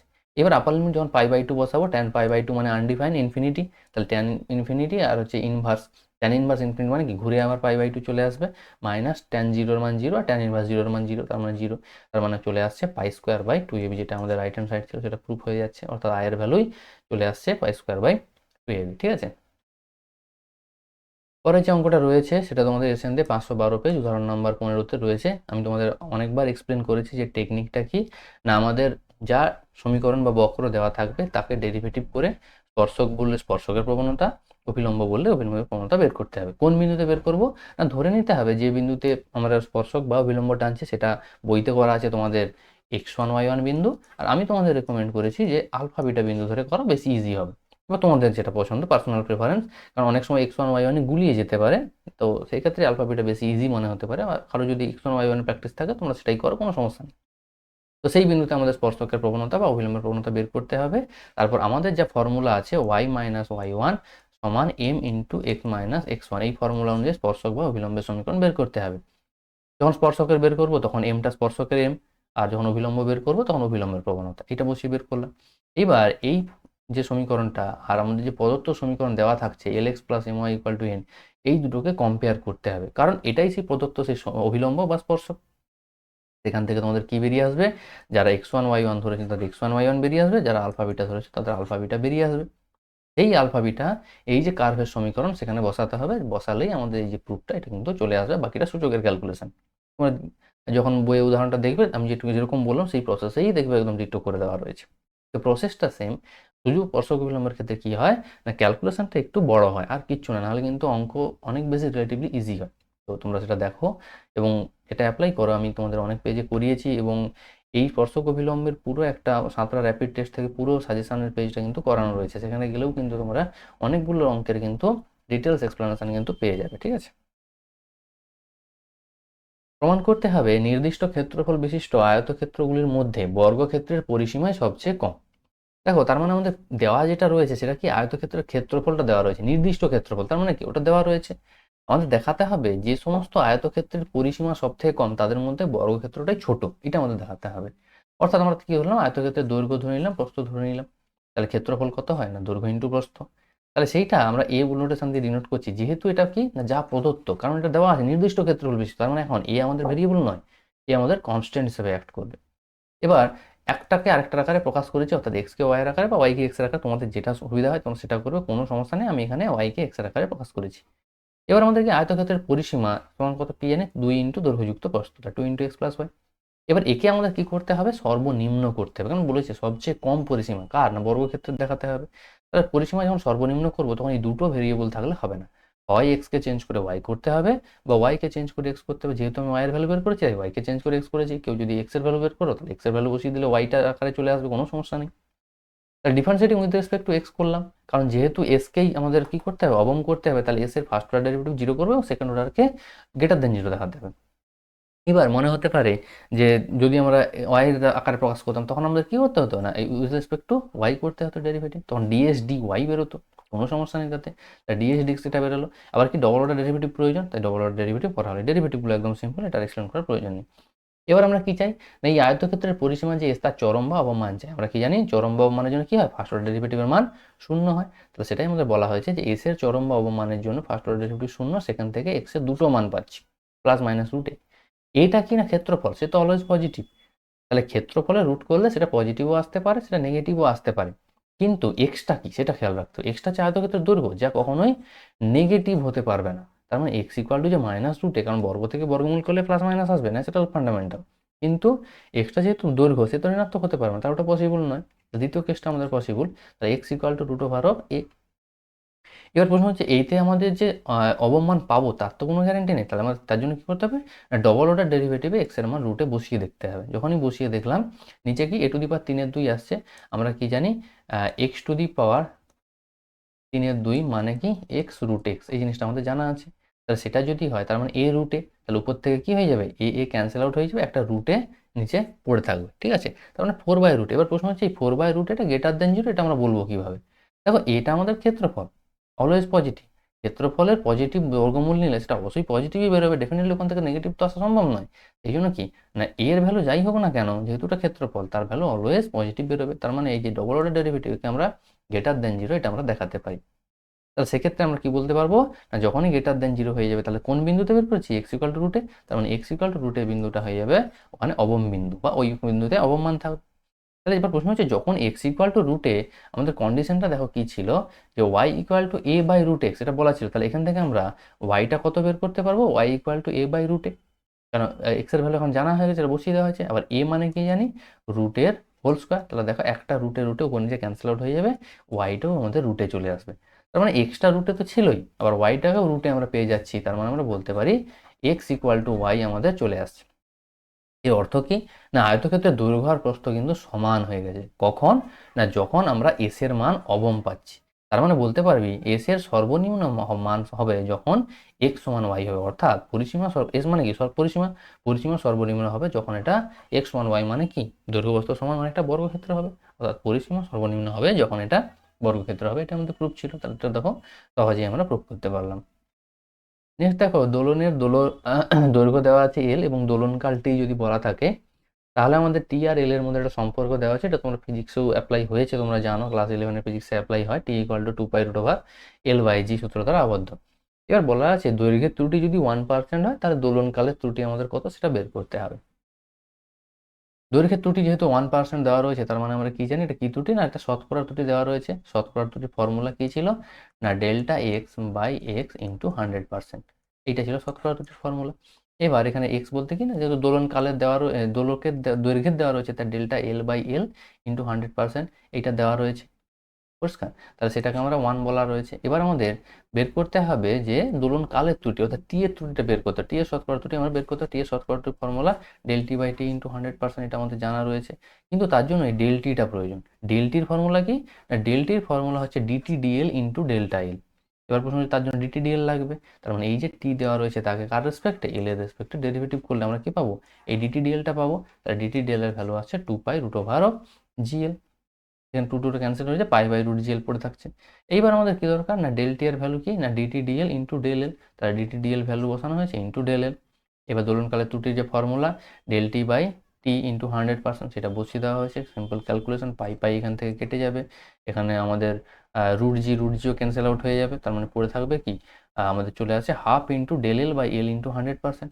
এবার প্রশ্ন হচ্ছে এই যে del L by L into 100%, এই del L by L into 100 এর ভ্যালুটাই কত আছে 1 দেওয়া রয়েছে, তার মানে ওখানে 1 বসে যাবে, তাহলে পড়ে থাকবে 1/2% বা 0.5% যেটা বলতে পারো, কোনো সমস্যা কিছু নেই, কেউ 0.5%ও রাখতে পারো বা 0.5%ও বলতে পারো। তার মানে বলতে পারি দোলনকালের ত্রুটি কত না 0.5%, ঠিক আছে। পরের অঙ্ক একটা অধিবৃত্ত দেওয়া রয়েছে আর সরলরেখা দেওয়া রয়েছে, তাদের মধ্যবর্তী সীমাবদ্ধ ক্ষেত্রফল বের করতে হবে, তার জন্য অধিবৃত্তটাকে আগে আঁকতে হবে। অধিবৃত্ত আঁকার সময় তোমাদের যে ভুলটা হয় সেটা হচ্ছে অধিবৃত্তের কেন্দ্রটা কি মূলবিন্দুতে রয়েছে বা শীর্ষটা কি মূলবিন্দুতে রয়েছে নাকি অন্য বিন্দুতে রয়েছে সেটাকে দেখতে হয়। তার জন্য স্ট্যান্ডার্ড আকারে পুট করতে হয়, তাহলে কি ওয়াই স্কোয়ার সমান 2 ইন্টু এক্স প্লাস হাফ। এবার আমাদের স্ট্যান্ডার্ড ফর্ম ছিল যে এক্স মাইনাস হাফ, তাহলে এই আকারে হচ্ছে স্ট্যান্ডার্ড। তার মানে এই বাঁ দিকটাকে লিখতে পারি ওয়াই মাইনাস জিরোর হোল স্কোয়ার, তাহলে আমার স্ট্যান্ডার্ড ফর্ম যদি এটা হয় যে ওয়াই মাইনাস বিটা এর হোল স্কোয়ার সমান 4a into X minus alpha, এখানে আলফা বিটা কি শীর্ষকে রিপ্রেজেন্ট করে, তাহলে এখানে আলফা কত এখানে আলফা হচ্ছে মাইনাস হাফ আর বিটা হচ্ছে 0, তার মানে শীর্ষ কোথায় হবে -1/2, দেখো ছবিটা যখন ড্র করবে এখানেই কিন্তু শীর্ষটা এসছে। এই জিনিসটা তোমাদের খেয়াল না করলে ছবিটা কিন্তু ভুল হয়ে যাবে, পরিষ্কার। তাহলে প্রথম হচ্ছে আমাদের সেখান থেকে শীর্ষ পেয়ে অধিবৃত্তটা আমরা এঁকে ফেললাম। এরপর কি না সরলরেখাটাকে আঁকবো, সরলরেখাটা আঁকার সহজ টেকনিক কি না ছেদিতাংশ আকারে প্রকাশ করে দাও, তাহলে x/1 মাইনাস y/1 সমান 1। ছেদিতাংশ আকারে x অক্ষ কত ছেদ করবে 1,0, y অক্ষকে কত ছেদ করবে না 0,-1 ছেদ করবে, দেখো সেটাই হয়েছে, y অক্ষকে ছেদ করেছে 0,-1, x অক্ষকে ছেদ করেছে 1,0। এইবার কি না 1 আর 2 কে সমাধান করতে হবে, কেন না এইটা বোঝার জন্য যে এই দুটো বক্র নিজেরা কোথায় ছেদ করছে একে অপরকে। এইটা যখন সমাধান করছি এখানে দুটো বিন্দু পাচ্ছি, এক হচ্ছে 4,3, এক হচ্ছে 0,-1, অর্থাৎ এই বিন্দুতে একটা ছেদ করবে এবং 4,3 এখানেও কিন্তু বক্রটাকে ছেদ করবে। তাহলে এই দুটো কনসেপ্ট যখন আমাদের ক্লিয়ার হয়ে যাবে তখন কিন্তু পুরো ছবিটা আমাদের ক্লিয়ার হবে। তোমাদের কিন্তু প্রথম কাজ হবে এই ছবিটাকে ঠিক করা। ছবি যদি না ঠিক হয় তাহলে কিন্তু নির্দিষ্ট যে সীমাবদ্ধ অঞ্চল সেটা তোমরা ভুল দেখাতে ঠিক সঠিক দেখাতে পারবে না, হয়তো উত্তর সঠিক বেরিয়ে গেল কোনো কারণে, কিন্তু উত্তরটা তোমরা সঠিকভাবে বের করতে পারবে না, বা নির্দিষ্ট ছায়াঙ্কিত অঞ্চল বা রেখাঙ্কিত অঞ্চল বা সীমাবদ্ধ ক্ষেত্র সেটা সঠিকভাবে দেখাতে পারবে না, সেক্ষেত্রে কিন্তু তোমাদের নাম্বার আসবে না, এটা কিন্তু খেয়াল রাখতে হবে। এই জন্য এক্স্যাক্টলি তোমাদের অ্যাকুরেট ছবি হতে হবে না, কিন্তু বেসিক যে ফান্ডামেন্টাল অর্থাৎ ছেদবিন্দুগুলো যে সঠিক দেখাতে পারছো কিনা, বা যার আমাদের শীর্ষ যেখানে থাকার কথা সেটা হচ্ছে কিনা, বা অধিবৃত্তের ক্ষেত্রে কাপটা সঠিক দিকে হচ্ছে কিনা, সেই জিনিসগুলো কিন্তু বেসিক জিনিসগুলো কিন্তু ঠিক রাখতেই হবে, ঠিক আছে। ছবি হালকা পাতলা মার্ক হতেই পারে, কারণ হাতে আঁকবে তোমরা, পরীক্ষার চেষ্টা করবে ছবি অবশ্যই পেন্সিলে ড্র করা, সে হাতে আঁকো সমস্যা নেই, কিন্তু পেন্সিলে ড্র করার চেষ্টা করবে, এতে তোমাদের বাই চান্স যদি কোথাও ভুল হয় সেখানে কিন্তু কারেকশন করার জায়গা থাকবে, ঠিক আছে। তাহলে আমাদের সীমাবদ্ধ অঞ্চলটা কি না, আমরা একটা নাম দিয়েছি, সেই নাম অনুযায়ী নাম দেওয়াটা বেসিক টেকনিক তোমাদের জানা আছে, যে পয়েন্টগুলোকে একটা নাম দিতে হবে, আর যদি বক্র থাকে, স্ট্রেট লাইন না হয় বক্র থাকে, তাই বক্রের মাঝেও একটা কিন্তু আমাদের এবিসিডি বা কিছু একটা নাম দিতে হবে। কেন? কারণ যদি আমরা নাম না দিই, তাহলে আমরা ধরো এই পার্টটার ক্ষেত্রে এই মাঝে যদি এফ নামটা না দিতাম, তাহলে আমরা যদি এ ই বলতাম, তাহলে এ ই মানে তো এরকম একটা সরলরেখাকেও রিপ্রেজেন্ট করতে পারতো, তাই না? কারণ এই বলতে একটা সরলরেখাকেই বোঝায়, তাহলে সেই বক্রটা বোঝাবে কি করে? তাহলে যখন আমরা ই এফ এ বলবো, তখন মানে কি বক্র হয়েই তোমাদের আসতে হবে, সেই জন্য আছে একটা বক্রের নাম দিতে হবে, সেটাই। সেই জন্য দেখো A B C D E F এ এই একটা বক্রের নাম দেওয়া হয়েছে, অর্থাৎ এর ক্ষেত্রফল। তাহলে এবার প্রশ্ন হচ্ছে এর ক্ষেত্রফল বের করবো কি করে? দুটো টেকনিক রয়েছে আমাদের। প্রথম কি করা হয়েছে না, উপরের পার্টটার ক্ষেত্রফল বের করা, সেটা বেশি সহজ। দেখো এই এ থেকে এই জি পর্যন্ত যে এরিয়াটা এই কার্ভ দ্বারা বাউন্ড হয় সেটা বের করে এই ত্রিভুজের ক্ষেত্রফলটা বাদ দিয়ে দিলেই হয়ে যাবে উপরটার এরিয়া। আর নিচেরটার ক্ষেত্রে কি না, এটা দুটো পার্টে হয়ে আছে, একটা হচ্ছে এইটার ক্ষেত্রফল যুক্ত এই ছোট্ট ত্রিভুজের ক্ষেত্রফল, টোটাল এই চারটে জিনিস করতে হবে।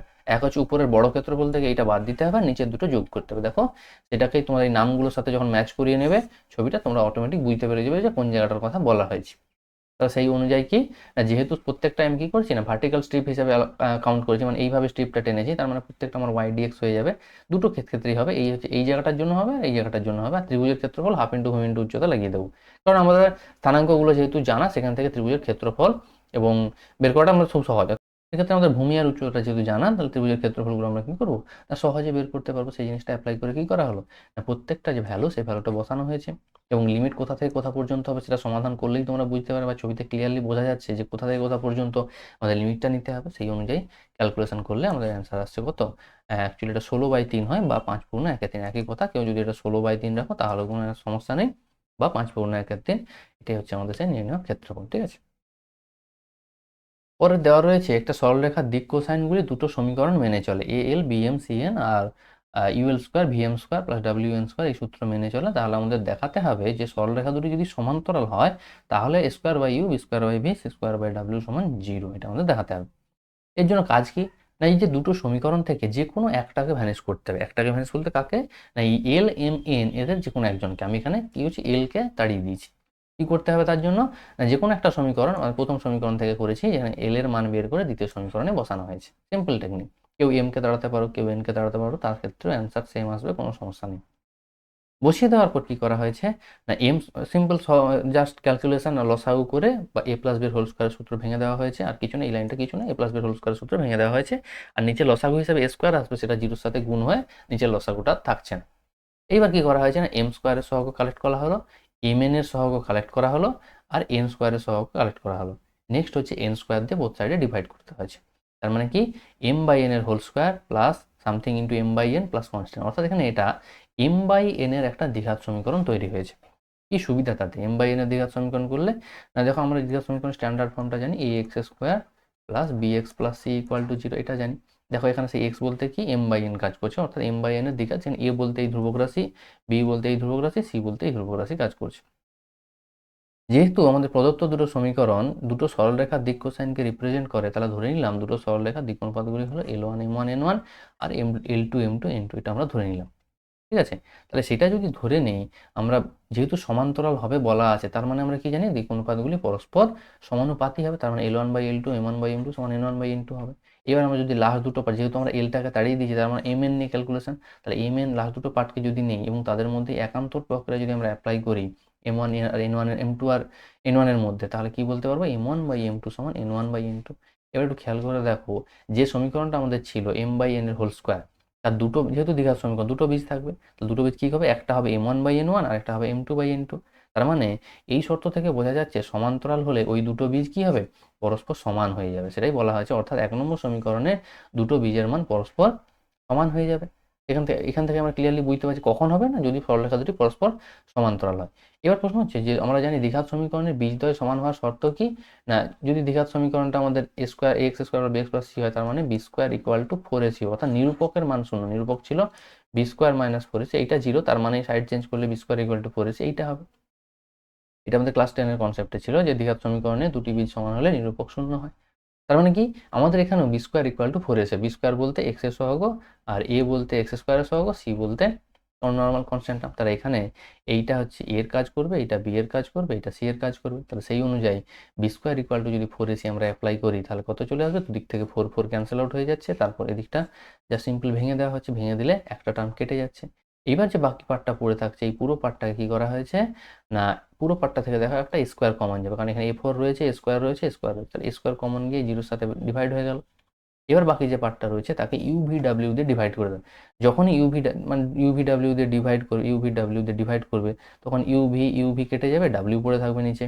আর পরেরটাকে যখন আমরা ডাব্লিউ দিয়ে ডিভাইড করবো, ডাব্লিউ কেটে যাবে, ইউ কেটে যাবে, ভি পড়ে থাকবে। এইভাবে পরেরটাকে ডিভাইড করলে ভিডব্লিউ কেটে যাবে, ইউ পড়ে থাকবে। তাহলে এইভাবে আমাদের কি হয়ে যাচ্ছে, C square by W B square by V plus square by U, বা ঘুরিয়ে লিখলে square by U B square by V square by W equal to 0, যেটা আমাদের প্রুভ করতে দেবে, সেটা কিন্তু চলে আসবে। তোমার যদি মনে হয় কেউ এল না করে এম কেও তাড়াবে, তাহলেও কিন্তু সেম অ্যান্সার তোমরা আনতে পারবে, ঠিক আছে। পরের যে অঙ্কটা তোমাদের দেওয়া রয়েছে সেটা সরলরেখা সমান্তরাল দিকে পরিমিত, এই টাইপের একটা অঙ্ক তোমাদের বইতেই করে দেওয়া রয়েছে, এসএন 766, উদাহরণ নম্বর 23। এক্স্যাক্টলি এই অঙ্কটা নেই, একদম সেম টাইপের অঙ্ক করা আছে, তোমরা সেটা দেখে ট্রাই করো, অবশ্যই নিজেরা ট্রাই করো। সমান্তরাল দিকে কনসেপ্টটা তোমাদের বলে দিই, যে নিচে একটা সমতলের সমীকরণ আমাদের দেওয়া রয়েছে, আর একটা সরলরেখা সমীকরণ দেওয়া রয়েছে। আমাদের এই সরলরেখার থেকে কিন্তু এই সমতলের দূরত্ব বের করতে বলেনি। এই সরলরেখা সমান্তরাল দিকে কোনো একটা বিন্দুগামী, সেই বিন্দুটা হচ্ছে -2 3 -4, এই বিন্দু থেকে এর যে দূরত্ব, এই দূরত্বটা আমাদের বের করতে হবে, এই দূরত্বটা খুব প্রয়োজন। এই সরলরেখা থেকে দূরত্ব নয়, এই সরলরেখার সমান্তরাল দিকে, এরা সমান্তরাল, এবং এই বিন্দু থেকে দূরত্বটা আমাদের বের করতে হবে। তার জন্য কি দেওয়া আছে না, এই সরলরেখার সমীকরণ দেওয়া। তাহলে এই সরলরেখার সমীকরণকে আগে তোমরা কি করবে, প্রতিসম আকারে প্রকাশ করো। প্রতিসম আকারে প্রকাশ করলে কি সুবিধা না, এর যে দিক অনুপাত এ বি সি, সেইটা কিন্তু তোমরা পেয়ে যাবে। এবার যেহেতু এটার সাথে আমাদের নির্ণয় সরলরেখা সমান্তরাল, তাহলে কি তার দিক অনুপাত কত হয়ে যাবে, এবিসি। এখন এই সরলরেখার সমীকরণ তোমরা নির্ণয় করতে পারবে কিভাবে না, তার দিক অনুপাত জানা আর কোন বিন্দুগামী সেটা জানা। ফর্মুলা কি ছিল না, X minus x1 by A, Y minus y1 by B, Z minus z1 by C. এই ফর্মুলা তোমরা অ্যাপ্লাই করবে, যেখানে x1 y1 z1 বলতে এই তিনটে এই বিন্দুটাকে বলছি। তাহলে এই সরলরেখা সমীকরণের উপর তোমরা ল্যামডা দিয়ে একটা কনস্ট্যান্ট দিয়ে ধরে নাও। কি ল্যামডা দিলে কি সুবিধা হয় না, সরলরেখার উপর যে কোনো বিন্দু স্থানাঙ্ক পাই, আমরা যে ল্যামডা দিয়ে বিন্দুটা পাবো তাকেই আমরা কি বলবো, এই বিন্দুটাকে আমরা সেই বিন্দু বলে দাবি করে দেবো। কোন বিন্দু না, এই সরলরেখার উপর যে বিন্দুটা ওই সমতলকে ছেদ করবে। তাহলে সেই বিন্দুটা যদি সমতলকে ছেদ করে, তাহলে বিন্দুটা সমতলের উপর থাকবে। তাহলে সেই বিন্দুটা যেটা পাবো, সেটা সমতলের সমীকরণ যেটা আছে ওটাকে দিয়ে স্যাটিসফাই করো। ওখান থেকে কি পাবে, ল্যামডার একটা মান তোমরা পেয়ে যাবে। এই ল্যামডার মান যদি তোমরা এই বিন্দুতে বসিয়ে দাও, তাহলে এই বিন্দুটা এখন জানা হয়ে যাবে। তাহলে এখন বিন্দু জানা, আর যে বিন্দু থেকে দূরত্ব বের করতে হবে সেটা জানা। তাহলে এদের মধ্যে তোমাদের রুট ওভার দিয়ে যে দূরত্বের ফর্মুলা, x2 মাইনাস x1 এর whole square plus y2 minus y1 এর whole square plus z2 minus z1 এর হোল স্কোয়ার, সেটা যেটা রয়েছে সেই ফর্মুলা এখন অ্যাপ্লাই করো, দিলেই নির্ণয় দূরত্ব বের করতে পারবে। এটাই আমাদের চেয়েছে। তোমাদের খেয়াল রাখতে হবে, এখানে দূরত্ব বলতে কিন্তু লম্ব দূরত্ব নয়, এখানে সমান্তরাল দিকে পরিমিত দূরত্ব বের করতে হবে। এই টাইপের অঙ্ক 11-এও ছিল, তখন সমতল ছিল না, শুধু সরলরেখা ছিল, এখানে কিন্তু সমতল রয়েছে। টেকনিক বলে দিলাম, এবং এই টেকনিকেই দেখবে তোমাদের এখানে যে অঙ্কটা সেটাও করে দেওয়া রয়েছে। বা তোমরা যদি এখানে যেটা বললাম সেটা যদি বুঝতে পারো, নিজেরাই ট্রাই করো, নিজেরাই উত্তর বের করতে পারবে, ঠিক আছে। এই ছিল মোটামুটি তোমাদের সেকেন্ড মক টেস্ট যেটা নিয়েছিলাম, তার প্রশ্নগুলো যেভাবে রয়েছিল তারগুলো আনসার তোমরা করতে পারবে। তোমরা কিন্তু খেয়াল রাখতে হবে একটা জিনিস, যে তোমরা যেহেতু এখন শেষের দিকে চলে এসেছে, তোমরা এখন চেষ্টা করো মক টেস্টগুলো দেওয়ার। আমি তোমাদের নেক্সট মক টেস্ট কিন্তু আবার 6-7 তারিখ নাগাদ বা 8 তারিখ নাগাদ কিন্তু আরও একটা মক টেস্ট আমি তোমাদের নেব। তোমাদের চেষ্টা করো, যারা যারা এখনও টেলিগ্রাম গ্রুপে জয়েন করেনি অবশ্যই জয়েন করো। ওখানে মক টেস্টের প্রশ্নটা নিয়ে অ্যান্সার দেওয়ার চেষ্টা করব। আমি চেষ্টা করব তোমাদের যতগুলো সম্ভব খাতা নিজে চেক করে দেওয়ার, বা তোমাদের এইভাবে ভিডিওর মাধ্যমে কিন্তু আবার মক টেস্টের একটা অ্যান্সার তোমাদের দিয়ে দেবো। আর নেক্সট কি আসবে না, নেক্সট তোমাদের আমি চেষ্টা করছি মোস্ট ইম্পর্টেন্ট টাইপ যেগুলো, সেগুলো কিন্তু তোমাদের 4 নম্বরে বা লং কোশ্চেনে যেগুলো রয়েছে সেগুলো কিন্তু তোমাদের বলে দেওয়া, ঠিক আছে। অবশ্যই আবারও এরকম মনে করিয়ে দিই, যেগুলো সাজেশান নয়, যে টাইপগুলো তোমাদের দেখতে হবে ফাইনাল লাস্ট মোমেন্টে, সেই টাইপগুলো আমি বলবো। কিন্তু অবশ্যই এগুলো কোনো সাজেশান নয়, কারণ এর মধ্যে থেকে নাও আসতে পারে, কোনো সমস্যা নেই। কিন্তু যদি কনসেপ্টটা তোমাদের ক্লিয়ার রাখতে পারো টাইপের, তাহলে কিন্তু ওই রিলেটেড যা অঙ্ক পড়বে তোমরা কিন্তু অ্যাটেম্প্ট করতে পারবে। এটাই হচ্ছে মেন টার্গেট, ঠিক আছে? সেভাবেই প্র্যাকটিস করতে থাকো।